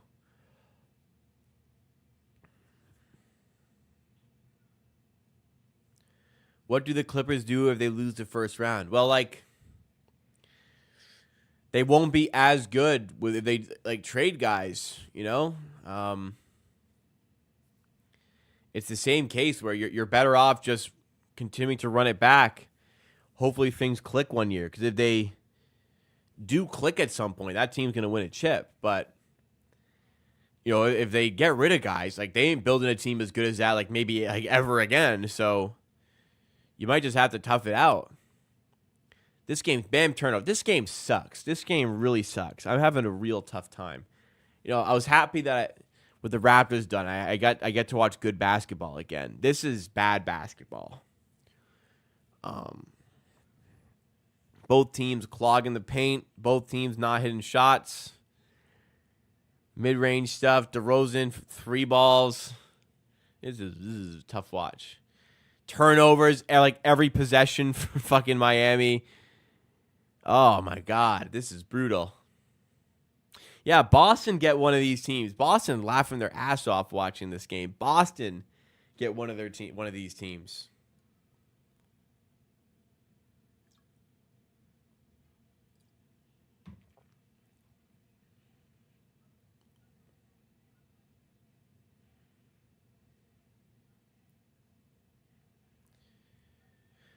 At least it's kind of close, Chicago have done pretty well to fight back somewhat in this second quarter. They were down by 17, now only down by 10. He'd have 7 turnovers in this quarter. Oh, this is brutal. DeRozan to Kobe White in the paint. Tough look at the rim. And he's blocked. He's blocked. Yeah, I would have, I was upset. I mean, it made sense the East game would be in this time slot, so I kind of knew what I was doing. I didn't want to stream earlier the week because I wanted to chill for a little bit. I was thinking, I do want to do the Western Conference game today, but I also don't want to stay up till midnight watching this. So, you know what? I know it'll be bad, but let's fire a Bet99 banger collab. Let's how bad can it be? This is bad, and I may need another beer to get through this one. This one's almost out. Kobe White for 3. Come on, make it close, Kobe. No good. 5 seconds. Jovic to, they have space. Bam to the rim. Misses the dunk, but he's fouled. All right.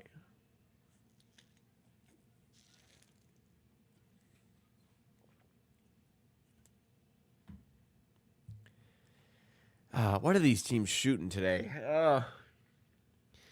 Bulls are still shooting 27%.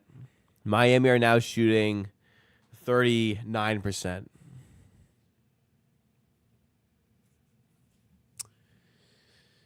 Oh.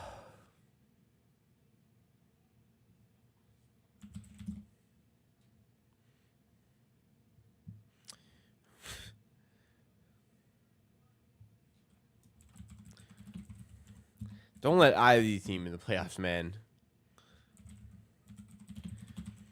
Don't let either of these teams play. It's not fair. Man. The Houston Rockets are probably watching this game thinking, what the fuck? We couldn't even make the play-in tournament. One of these two teams is making the playoffs. The East is, it's criminal. The East is criminal.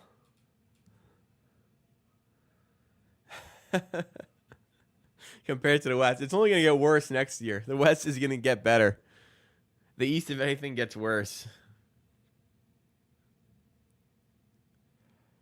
Oh. Carmelo Anthony weed pack? Let's Google that.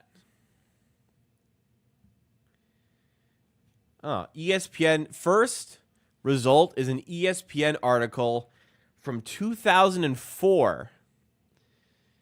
Carmelo Anthony was cited for marijuana possession while boarding the team plane last week, though the Denver Nuggets star says the bag was left in his backpack by a friend. Man, was 2004? Were these before the widespread internet days? Could you just, was this like when that excuse was, was that when this excuse was first? Whoa, I could just say it was my friends, no problem. Oh my God. Anthony was issued a summons last Friday at Denver International Airport. That's crazy to bring it to a fucking airport, man. Even today.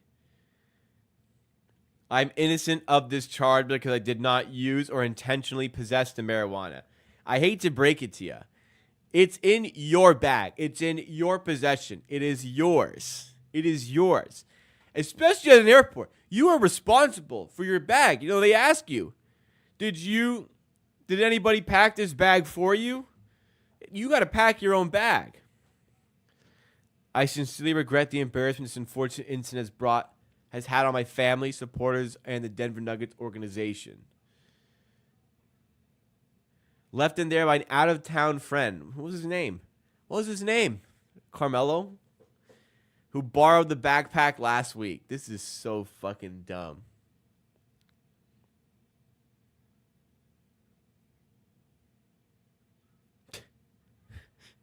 Less than 1 ounce. Oh, I was less than 1 ounce. I mean, what are we doing here?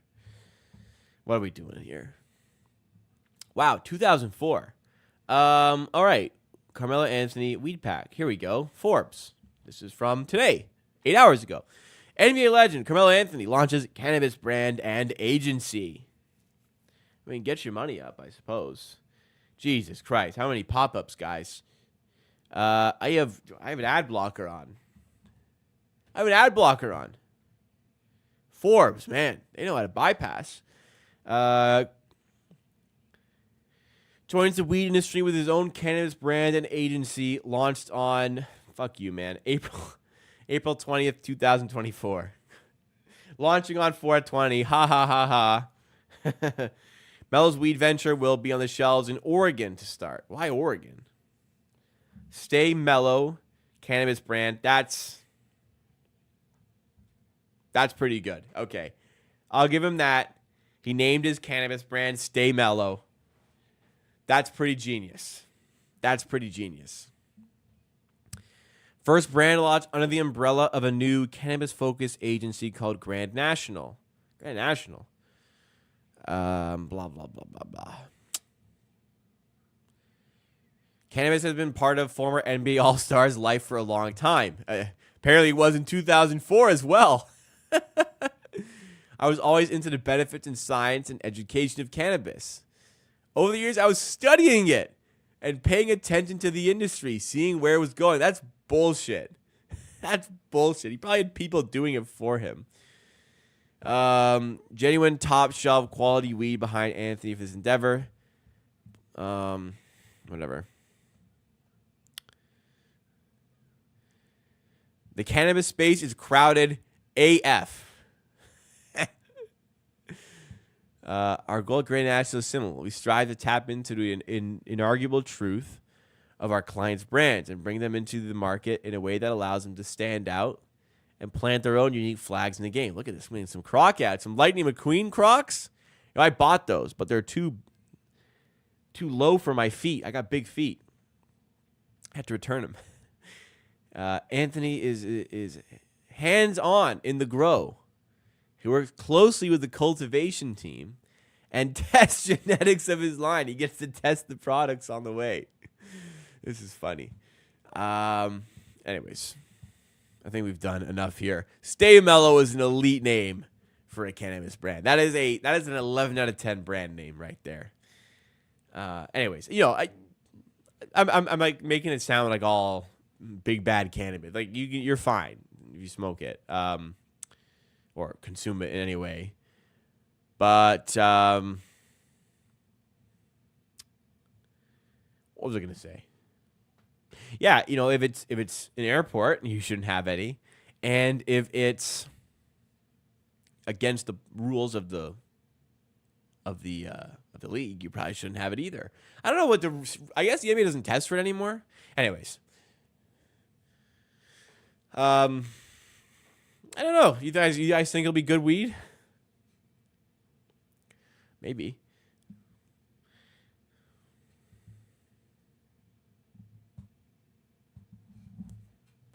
Anyways, Cohen NBA 2K24 says, cool vids, man. Well, thank you. Cool for watching them. Thank you so much for watching them. Appreciate that. All right. Yeah, this game sucks. Let's go through the box score right after I just go to the bathroom, get a little 2-minute break in here at the halftime as I normally do. Don't go anywhere, guys. If you are enjoying, make sure you hit the like button and subscribe for, not usually content like this, but Raptors content. See you in 2 minutes.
Alrighty.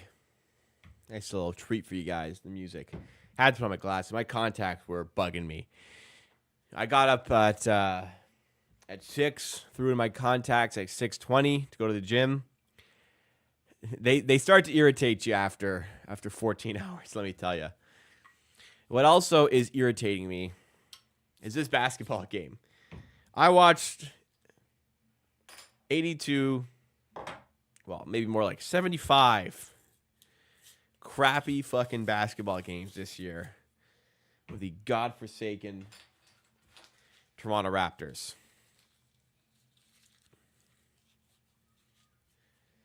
I didn't want to watch another bad game in the postseason, but that is what we are being treated to today as the Miami Heat lead by 10 at the half over the Chicago Bulls. That quarter ended 2017. Chicago Bulls had only 3 more points than the 17 they had in the first quarter and outscored the Heat by 7. Okay? This is horrible basketball. Jaquez is playing well, I guess. 10 points, 4 of 8 shooting. Tyler Hero's got 9 points, 8 rebounds, and 6 assists. He's shooting like shit, but, might get a triple-double today. DeRozan actually, we roasted him after the first quarter. He's got 15 now. He only had 3 at the end of the first. He's got 15 now. So maybe we should pipe down a bit. Pipe down a bit on DeRozan. But as a whole, this is horrible basketball. Miami shooting 39% from the field, 33% from 3. Chicago shooting 27% from the field, 22% from 3. This is bad. I feel like I have been transported in a time machine to the 2005 random regular season game, because this is just terrible basketball. Yeah, this is bad. Hey, a new Elgato camera.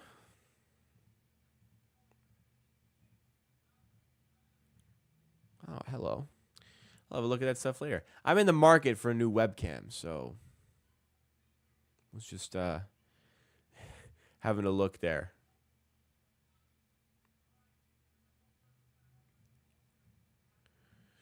We'll see. I am having an issue. Anyways.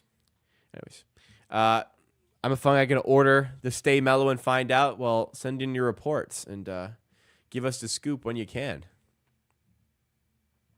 Interested in trying it out.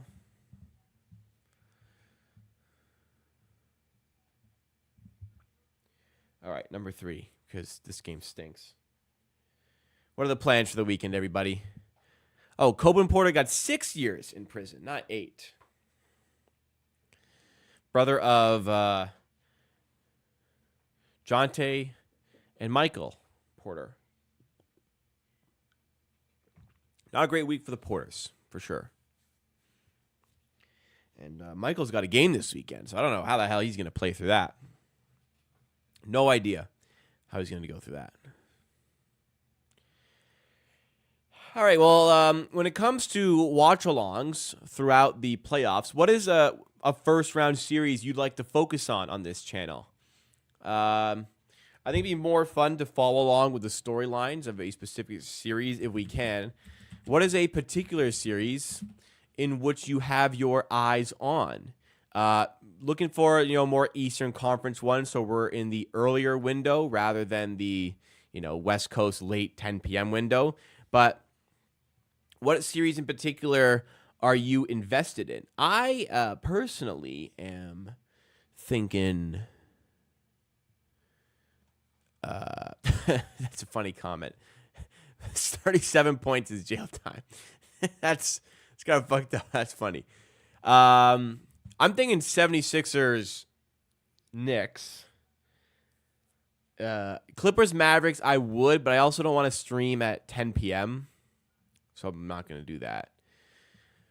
Maybe, let's see. Tuesday, we got Pacers, Bucks, 8:30. Why would you make that at 8:30?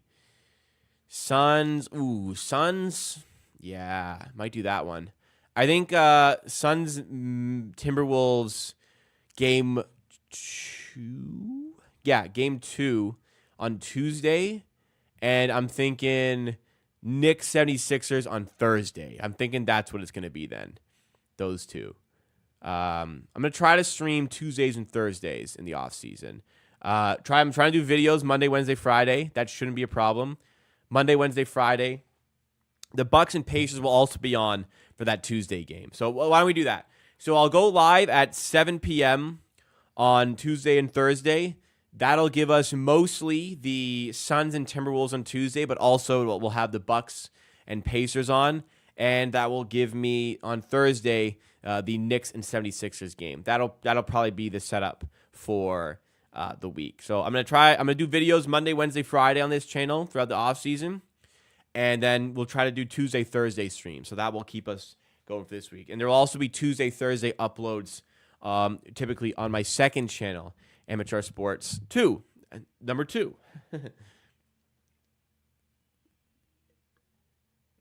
Getting close to 2,000 subs on said second channel. If you guys would feel so inclined to go check it out, if you've not done so already, I'll put the link in chat right now. Go check out my second channel. As it is, we're going to be set to get going for the second half here. Doug B, I'm easy, just happy we have streams still going on. Well, I'm happy you guys are enjoying. Listen, these ones are definitely more so for the community. Like Raptors streams, Raptors videos, I like doing those a lot. These games I enjoy a little bit less so, with all due respect, but they're way better with you guys. So these are just for, like, strictly because I want to just, stream with you guys. But like Raptors stream stuff, I don't care. I just like doing those. I don't really care who's watching, Imagine we get a top 3 pick. I think about it every day. Multiple times.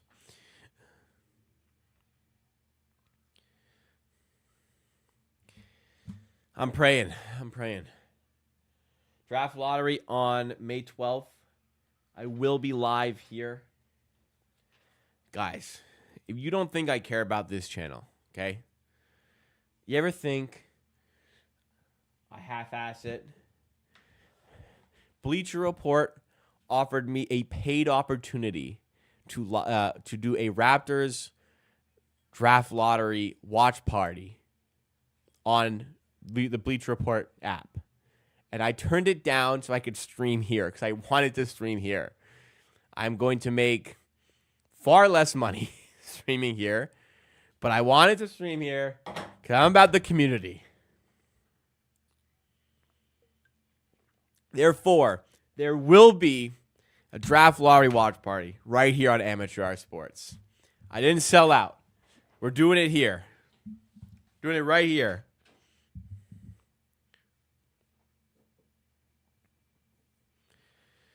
And it more likely than not will be a disappointing day where we fall out of the top 6. But hey, you never know, man. There's gonna be a free agency stream for sure, like last season. There will be. Last season was a disaster behind the scenes. As the second half's begun, by the way, 3-ball for Chicago.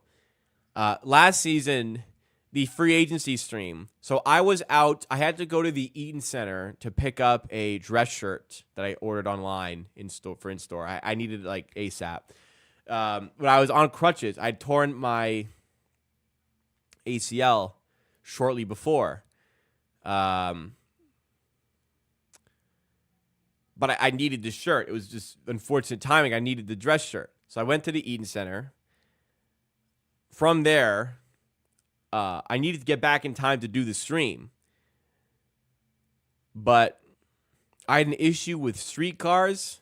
I ended up having to trek about 20 minutes on crutches on one leg to get to the streetcar, to get me home. It was like July, so it was fucking hot as hell outside. And I came back. I got home with like 10 minutes to spare for the stream. Bought like a Gatorade by the local convenience store as I got in. Chugged an energy drink in like the 10 minutes. I was like all sweaty from like hard work moving on crutches. Just flustered, and then launched the stream, and then the Raptors lost Fred, and they signed Schroeder to replace him, and it was just a bad day. But a lot of people tuned in, so we will do another one of those this year, for sure. For sure.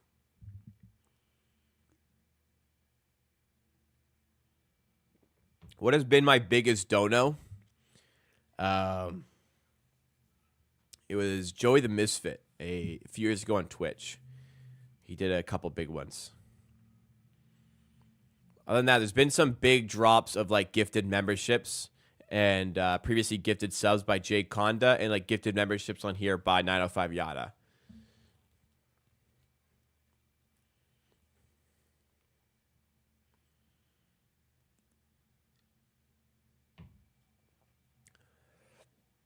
All right, bit of a game here. 52-44. White to Vucevic. Now DeRozan to the rim. No good on the layup. Let's try to get in some play-by-play here. Hero to Jovic in the corner. Now to Caleb Martin for 3. Big shot, Caleb, right in front of the Heat bench. Makes it an 11-point game. The 6th pick usually falls to 7th or 8th. But this time it will be different. It's just a weird trend where the 7th place team just seems to move up all the time. For no reason, there's a trend there. It's just coincidence, but there is a trend. The 7th place team always moves up, and it has worked for the Raptors in the past, of course. Purely coincidence, but it just weird.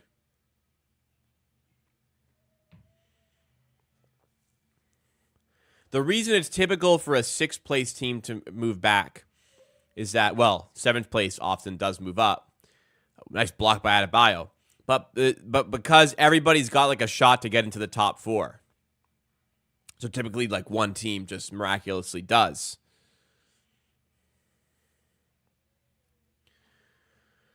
Dosunmu to White on the inbound. And he's called for the travel.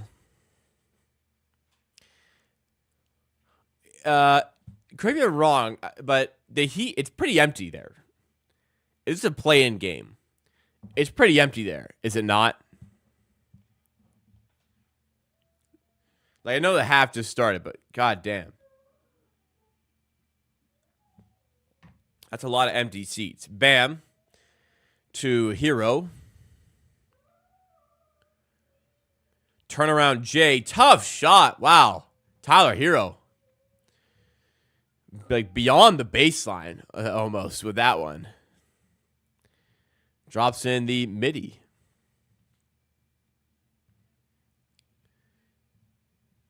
Miami just kind of back to getting what they want here. Starting to impose their will on this game once again. I mean, Alex Cruz was all over Hero. That is impressive. That is an impressive jump shot. Yeah, I guess Miami a bit of a tourist city. But even still, this is surprising for a big market team as well. Vucevic with the right. Spills away and just nothing happening for Nikola in this one. Jovic to Jaquez. Nice take inside, right past Vuce. That is bad defending by Nikola Vucevic. And it's another 2 to add on to the Miami Heat lead. Extend the run to 7. And back in firm positioning in this one, 59-44. I mean, Vucevic looked like a scarecrow trying to play defense there. Completely rooted to his position.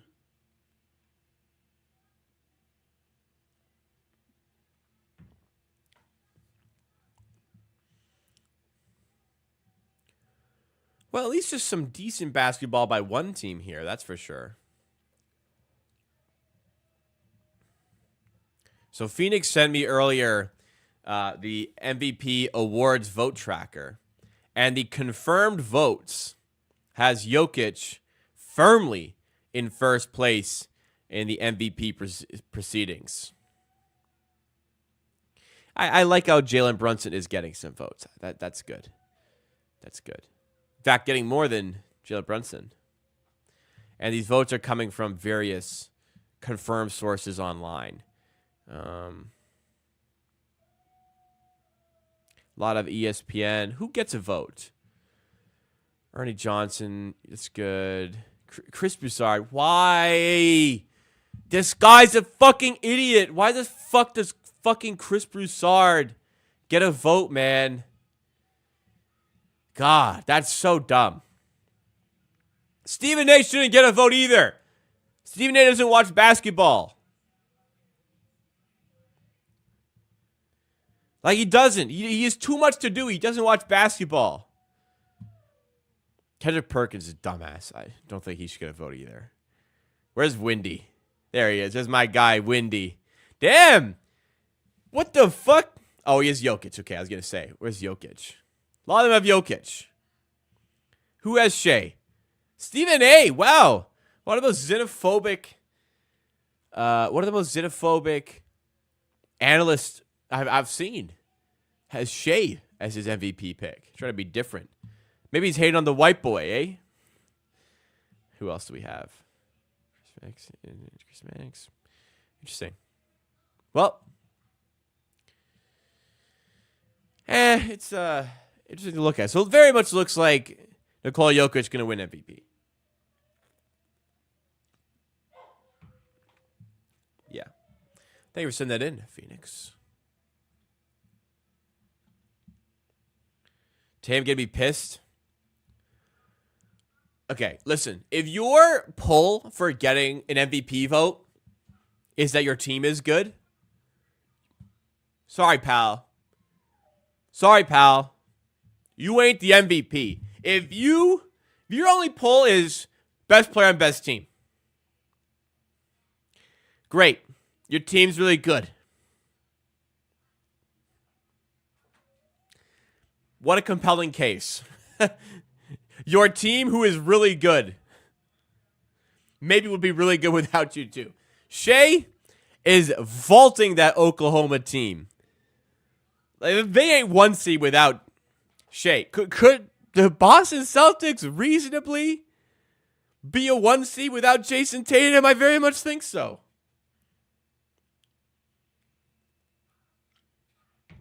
Not that that should be a factor, but Tatum is not as good as Nikola Jokic. He is not as good as Shea. He is not as good as Luka Doncic. He's not as good as Giannis. You could make the case Brunson should be ahead of him in the MVP race this year. You could. And some people have. But yeah, Jokic would be my vote. I think Sacramento will win today. Pelicans have been struggling. No Zion. I think Sacramento will win tonight. Tyler Hero to Jovic for 3. Front rim. And in the hands of DeMar DeRozan. He's having a good game. We have established.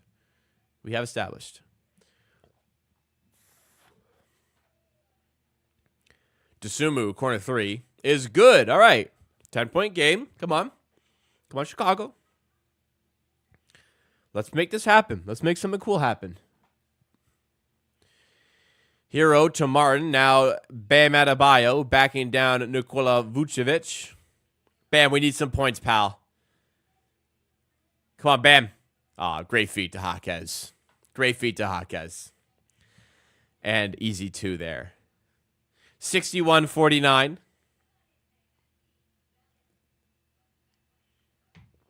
Jokic is the MVP. It is what it is, you know?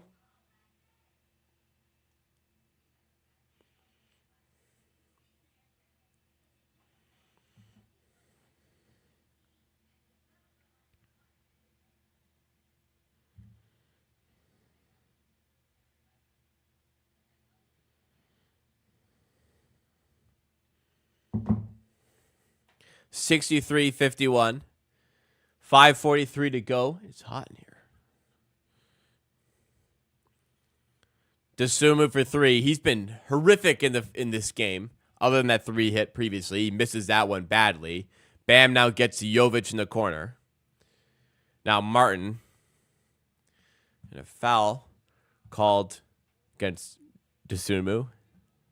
What's Dosunmu doing today? Dosunmu, 3 of 10, 2 of 7 from 3. And that's not good. No, that's not very good. This was 2 blocks and 2 steals, but 3 of 10, 2 of 7 isn't very good. He was 1 of 5 until he made that and had that miss there. It's so bad. Yeah. 63-51. Jaquez in the paint. Nice turnaround. Spin. No good at the rim, though. And a loose ball foul called. It'll be Chicago Bulls basketball. Jaquez, nice move there. You should have made that.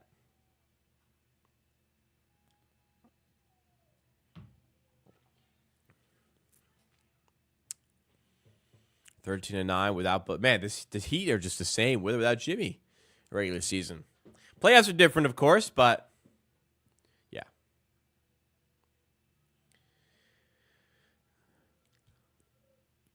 Yeah, Jokic has just been the best player in the league. Just bar none. To me. On a day-to-day basis, you cannot stop him. Shea's got a really compelling MVP case, but I think Jokic has just done too much. And the fact that there is Jokic voter fatigue and he's still getting the votes just indicates at what a crazy level he operated at this season. You cannot defend him. Double him, open guy gets a perfect pass. Don't double him, backs you down, shoots over your big. Scores. Like, he is one of the most unguardable players I've ever seen. Maybe maybe not the most, but you cannot stop him. Period.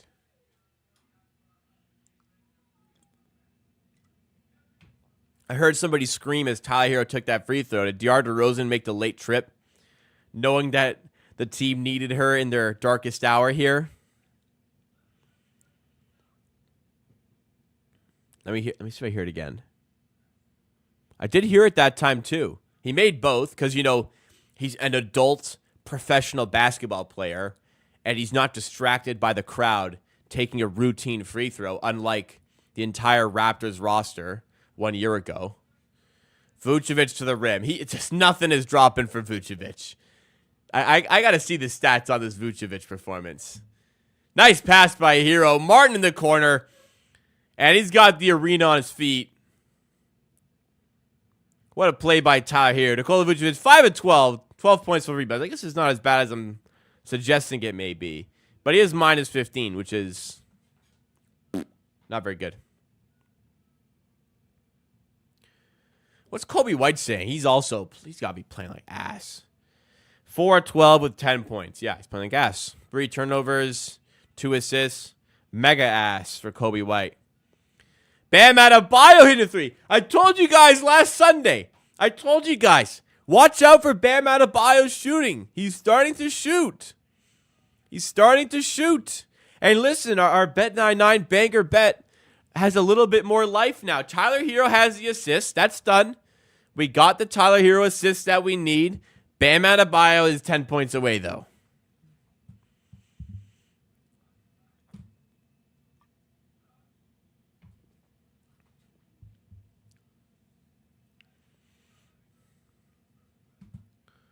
Wow, that behind the back to Martin there. That was... Now we got some good basketball, ladies and gentlemen. I don't really like Tyler Hero, but that was really nice, Tyler.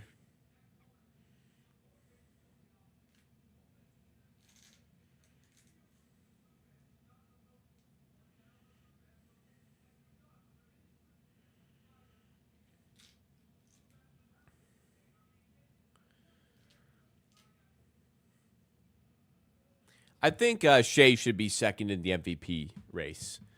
Yeah, I go Shea 2, Luka 3. I do think it's pretty close with all 3 of those guys, but I feel comfortable with saying that. Jokic 1, Shea 2, Luka 3. Gap. Do I go? Am I numb to Giannis, how good he is? If I say I might go Brunson 4, is that recency bias for the way he ended the season? It might be. Giannis and Brunson 4-5. Yeah. Giannis, Brunson 4-5. That's what I would go with.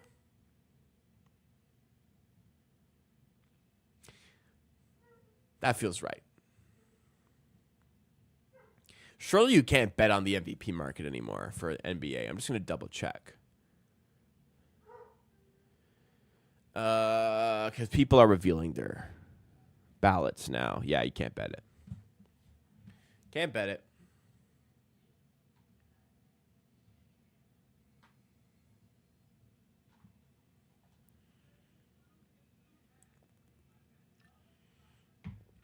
Brunson, man. What a player. Like, he got really, really good. Started getting blitzed every possession. Adjusted to it and just can obliterate getting blitzed every possession. He is so fucking good. Apparently, DeAndre DeRozan... Oh, apparently she was not at the last game. She might be at this game. But again, if you are an adult who plays professional basketball, making millions of dollars, a little girl screaming should not dictate whether or not you make a free throw.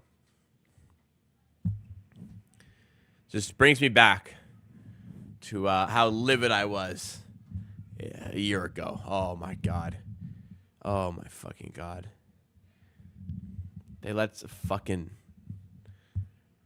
They couldn't make a fucking free throw because the girl was screaming.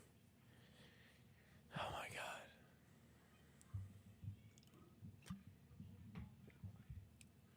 Crazy. Oh. Jalen Ramsey in the building. Look at that watch. Look at that watch on Rick Ross. Oh, my God. It's so icy. It's fucking blurry. I got Paige courtside as well. Nice. Power Eye, Alonzo Mourning, also. Alonzo Mourning, former Raptor, technically. God damn, did you guys see that? Did you guys see fucking Rick Ross's watch? Did you guys see Jalen Ramsey's watch? Those watches on the road, whatever you make in a year, triple that on their wrist.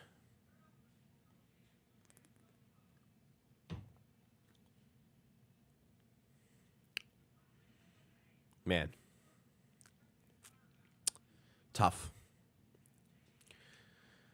It's hard life, guys. We all grind through. Some people just don't have to. Javonte Green layup after a sloppy turnover by the Heat. Still, Bulls are lingering here because Miami just aren't super good either. The Bulls are lingering, 70-60. Tyler Hero up top to Martin. Horrific form on that three. It almost goes. Rebound Hero, that doesn't go. But a big rebound for Tyler Hero's triple-double watch. I believe he's up to 9 rebounds now. Hero in the paint, no good. Rebound Love, that's also no good.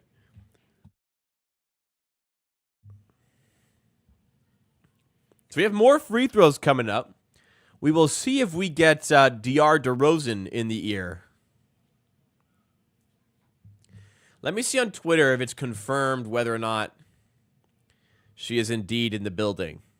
Give me one sec. Because I heard it during the Tyler Hero free throws.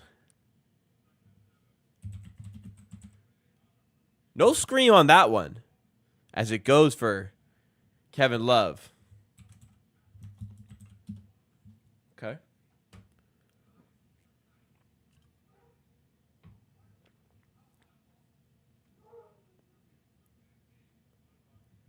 Second free throw for Kevin Love. No scream. So I did just see on Twitter, people were questioning during the previous free throw visit if that was her. So it wasn't there first half. It is there in this. It was there on the 2 Tyler Hero free throws, but not there for the Kevin Love free throw. So it appears as though it's a possibility, but it wasn't there in the first half. So it could just be some random. We don't know. But I would wager to say she's not there. Terry for 3, off the mark. 72-60. Miami with 2:24 to go in the third. This is like a first half score, man. It's almost the end of the third quarter. Jaime Jaquez to Kevin Love inside. And he's fouled once again as he nearly converts the N1. Tough scene all around for this game. This is not enjoyable. I am not enjoying this viewing experience. I'm enjoying, hanging out with you guys. This game sucks.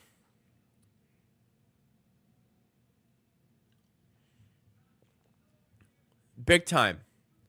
Big time, big time, big time trash.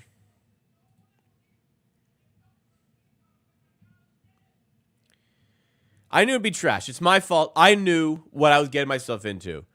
I chose a Bulls game, and I chose a Bulls game playing the frickin' Miami Heat. Nobody to blame but myself.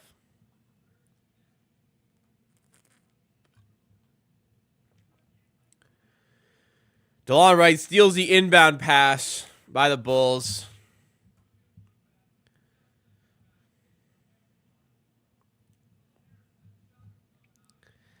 Miami looking to add on.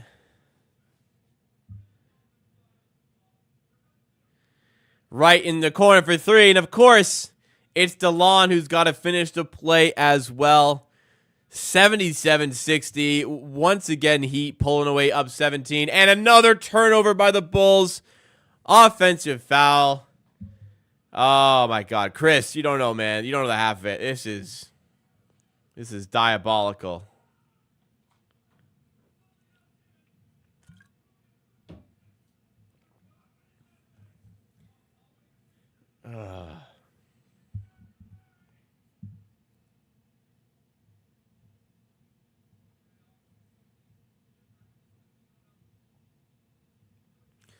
Brutal basketball game.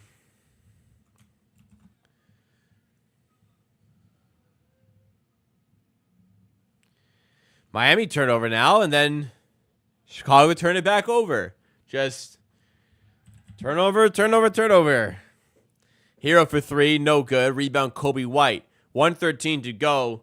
And I tell you, they need something, Chicago. And they, of course, turn it over again. Hero's 3 this time makes it a 20-point game. And it's starting to get out of hand once again for the Bulls.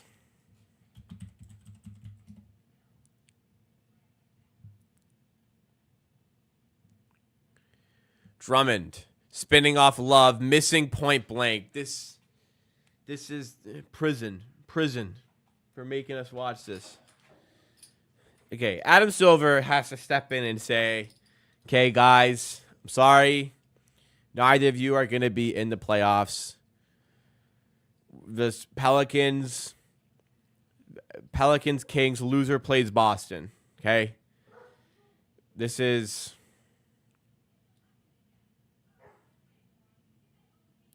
horrible. This is bad. I think Miami loses this game if Caruso didn't get hurt. He's not doing that bad. He's clearly not quite up to himself, but he's playing. He's still doing a decent job here on defense, contesting shots.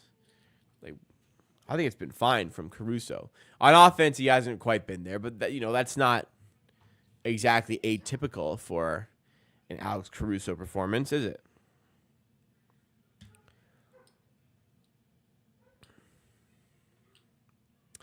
But yeah, I'm sad to say one of these teams gets at least 4 playoff games, and it's obviously looking like it will be Miami, up 81-60. I think Miami wins either way as well, and this is Miami without Jimmy Butler as well. Yeah, this is bad. Unfortunately, our Bet99 banger bet is not looking good. Bam on 11. We need 10 in the fourth quarter from him. And with the Miami Heat blowing out the Chicago Bulls, it doesn't look like we will even need Bam minutes in the fourth quarter from a Miami Heat perspective. So, got that portion of it incorrect, it would seem. 12-0 run to end the quarter for the Miami Heat. It was, just always a 10-point game. But a run there by Miami, and they have blown the door open on this one.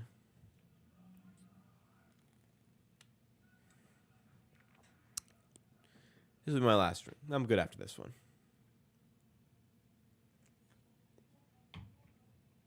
Number 3 in the bin. It's a Stella. It's not that strong.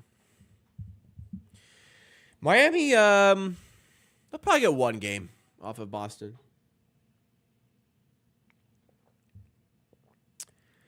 But I don't think they're getting 2.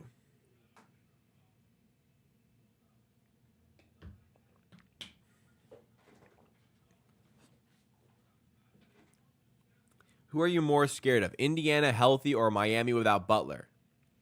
Indiana. Easily. Indiana healthy would definitely be better than Miami without Butler.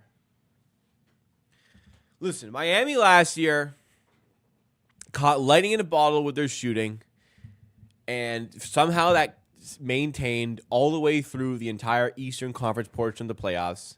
Jimmy Butler went nuclear in the first round, and they rode that all the way to an NBA Finals appearance. Celtics sold big time, and they got to the final.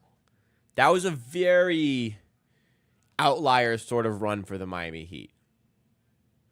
They play tough. They're hard-nosed, but they lack a lot of scoring. They lack a lot of shooting. Whiskey and cigar was good, but now time for a mug root beer. What a way to wash down that whiskey and cigarello. That does sound good. I haven't had a cigar. When's the last time I had a cigar? Ooh. I was in Houston in, I guess September of last year. Yeah. I ripped a guard too. Haven't had one since then. I saved them for special occasions, I suppose, or vacation. Either a special occasion or I'm on vacation. I might be going to Vegas in the summer. Best believe I'm ripping a fucking cigar at a blackjack table.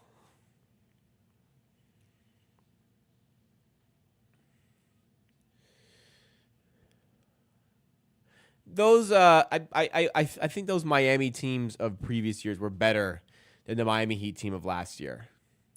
They lack a bit of size. Bam Adebayo's scoring needs to pick up if they're going to repeat anything. It's strange that Bam's scoring never really picked up last year, and they were still good. It just made no sense how they just kept on hitting threes at like a 50% clip on a game-to-game basis. It's like, okay, at some point, the shooting will cool off. Well, it didn't. They just kept knocking down three after three after three. You know?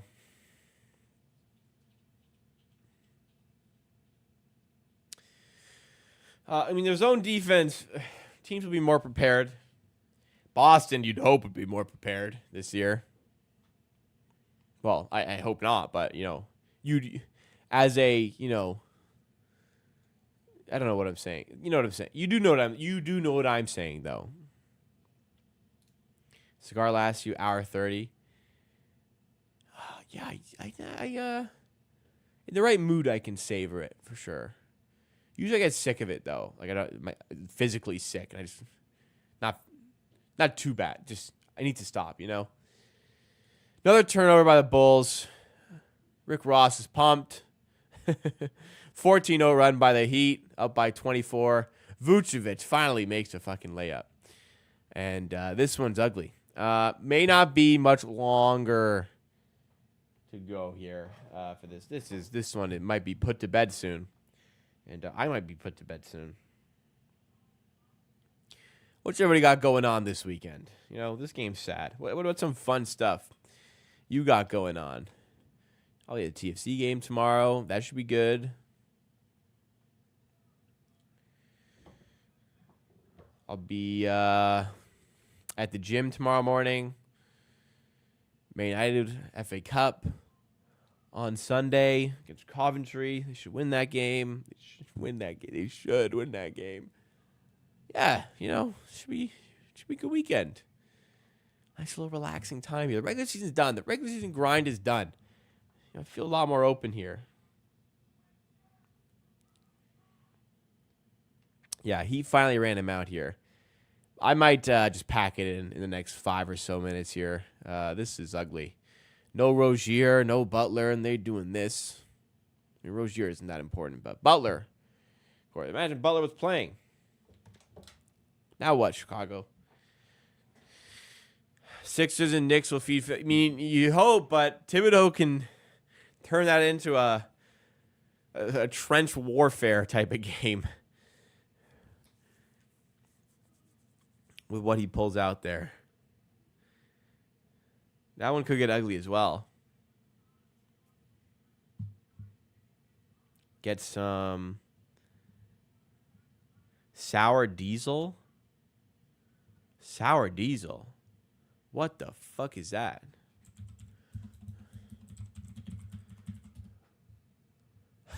It's a type of fucking, it's a strain. I had a hunch that's what it was, but no. I'm gonna be at TFC. The plan makes me sleepy. I can't go out with it. It's got to be at home type of thing. Wife going away for the night, so I got the boys, swimming lessons for them. It's park time after, garage clean out. Should be good times.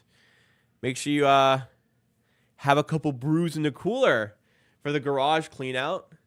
Get a speaker going. Should be, you know, you can, in the right mindset, you know, manual labor can be soothing, especially cleaning. I don't like cleaning, but once I get in the zone, like I can do it for hours just organizing stuff. I just get in that zone. You know what I mean? Doesn't happen very often. When I do, I'm full in on cleaning and organizing and everything. Chris Huber said, I'm starting my new course, June software engineering. Oh, that's amazing. Good luck with that. I think I'm getting a Hellcat. What is that? Hellcat.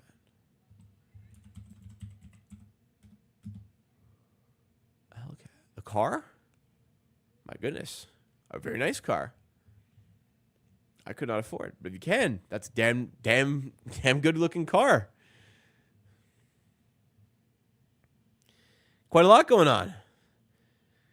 Is Nurse vs. Tibbs a washed, or is coaching a noticeable positive in Philly's direction?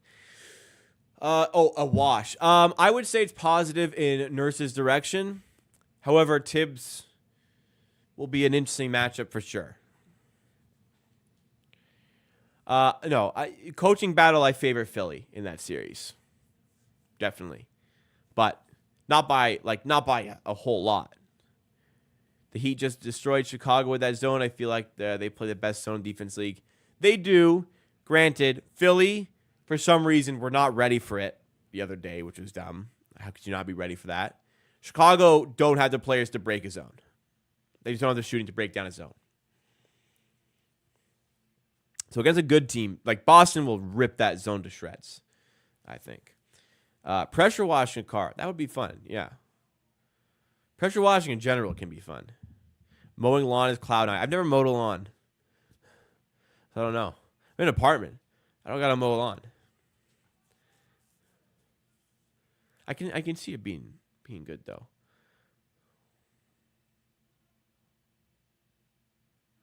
I have power washed a car in auto shop class in high school. That was cool.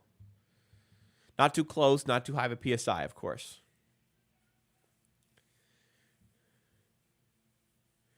Nurse adjusted. It took him a while. He should have been ready from the start, though. Batum should have been in earlier. And yeah, Nurse is a king of adjustments. Nurse adjusts. Every possession is a Nick Nurse adjustment. Whereas some other coaches, like maybe the one the Raptors currently have, middle of third quarter, they go, maybe we should do this obvious adjustment we should have done pregame.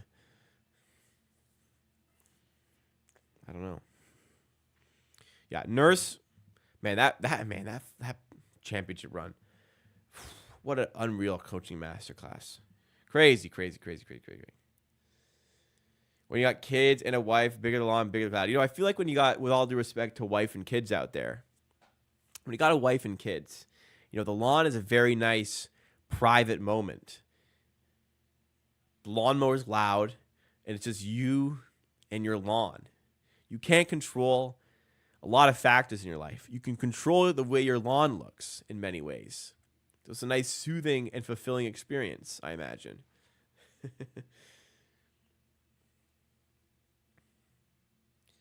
Maybe throw in some headphones, crank some tunes, crack a beer in the sunshine on the porch. You got yourself a good afternoon.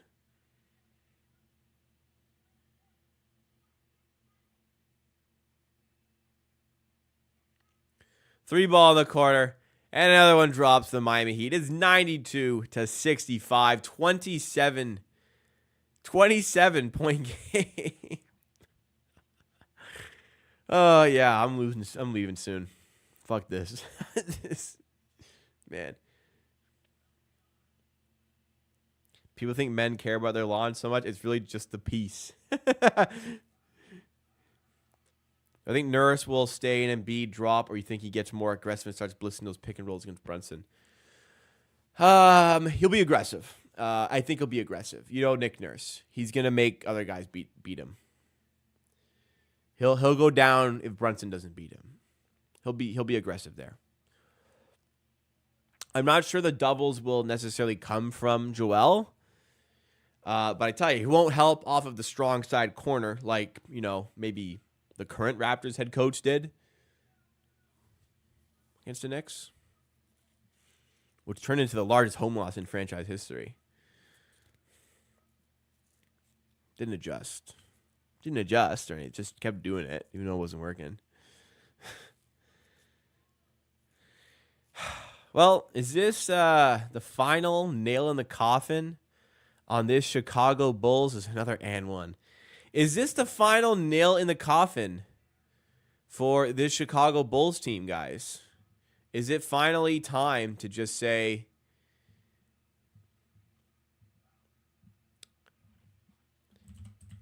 it ain't going to work?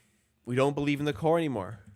I mean, DeRozan might make that decision for you when he leaves, if he does leave in the offseason, right?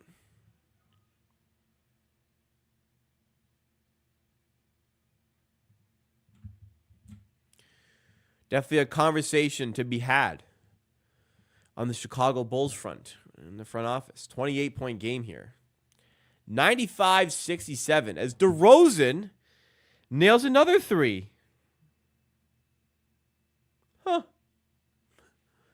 He's shooting well. Like, the only guy shooting the ball well.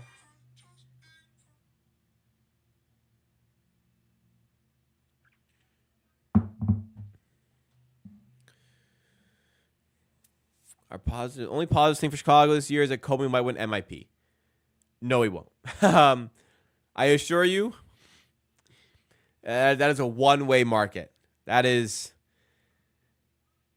Tyrese Maxey's award.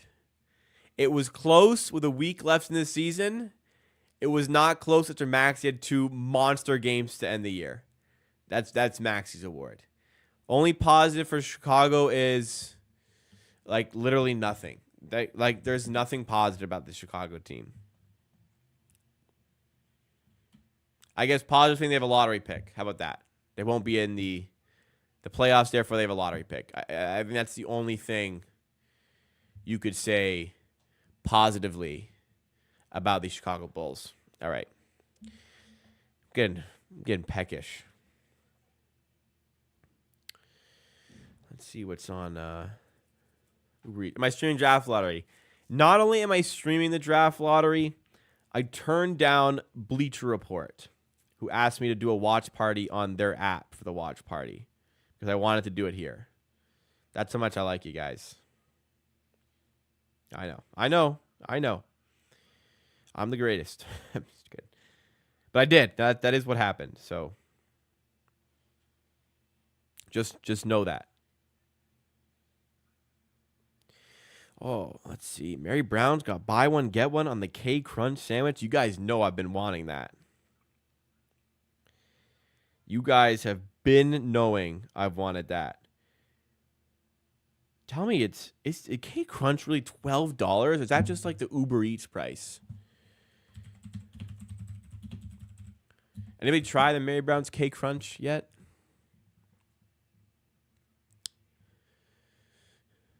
Because I really want to try it. I will be streaming here, though. I did want to stream here. I would have felt bad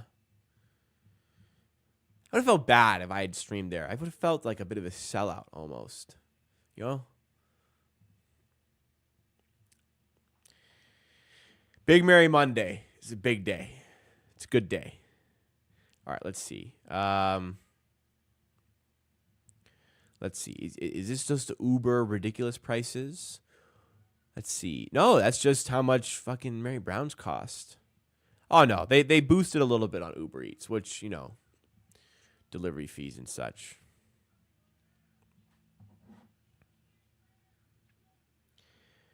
Damn, I might have to buy this.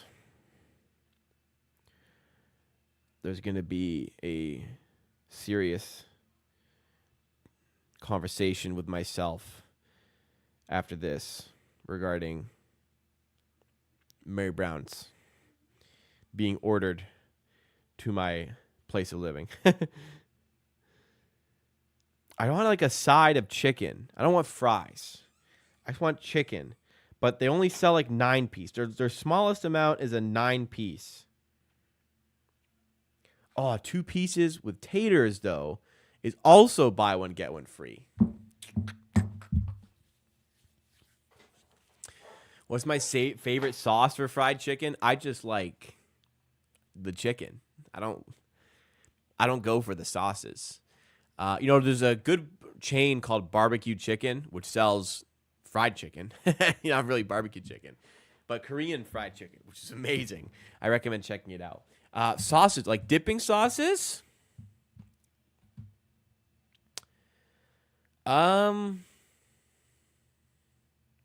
I don't dip my fried chicken. I guess, you know, like if it's like chicken fingers, but if I have like a fried chicken, like a fried chicken thigh, I'm not dipping that. That's just I shouldn't need dip. It should just be good. If I am, I'm thinking either a ranch or a honey mustard. But if it's like buffalo chicken, then I need a nice blue cheese dip, dressing, whatever you want to call it. Very good. Like a spicier one, I like the blue cheese to really, really cut through that spice. If it's just like a normal fried chicken on its own, right? If I am dipping it, I'm going honey mustard or I'm going ranch. Side of fry. Side of coleslaw is good. I prefer just, celery and carrot sticks with ranch. That's fine for me. The nice palate cleanser. Coleslaw's fine, but I just prefer the nice side of carrot sticks and celery sticks. That's what I go for. But, man, all right, let's see the damage if I order this stuff on Mary Brown's. Gotta get spicy. Oh, split. Yeah, split. My girlfriend doesn't like spicy. Small taters. Gotta go with taters. Can't go. Listen, you're at Mary Brown's. Don't get the fries. Get the taters. I add that. Let's see. After delivery fee. Oh yeah, this is a rough. This is a rough bill to look at. Don't need any drinks.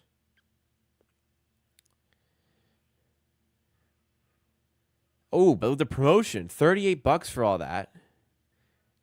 My girlfriend has Uber One and doesn't have to pay delivery fee.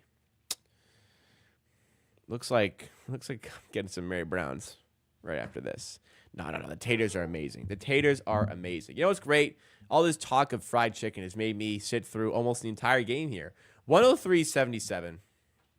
I very rarely order Uber Eats, actually.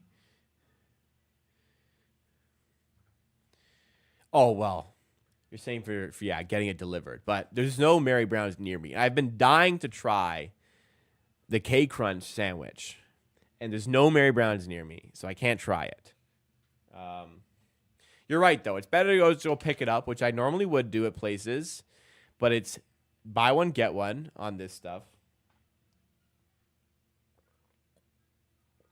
And there's none in my area. And yeah, it's BOGO Mary Brown's. Yeah.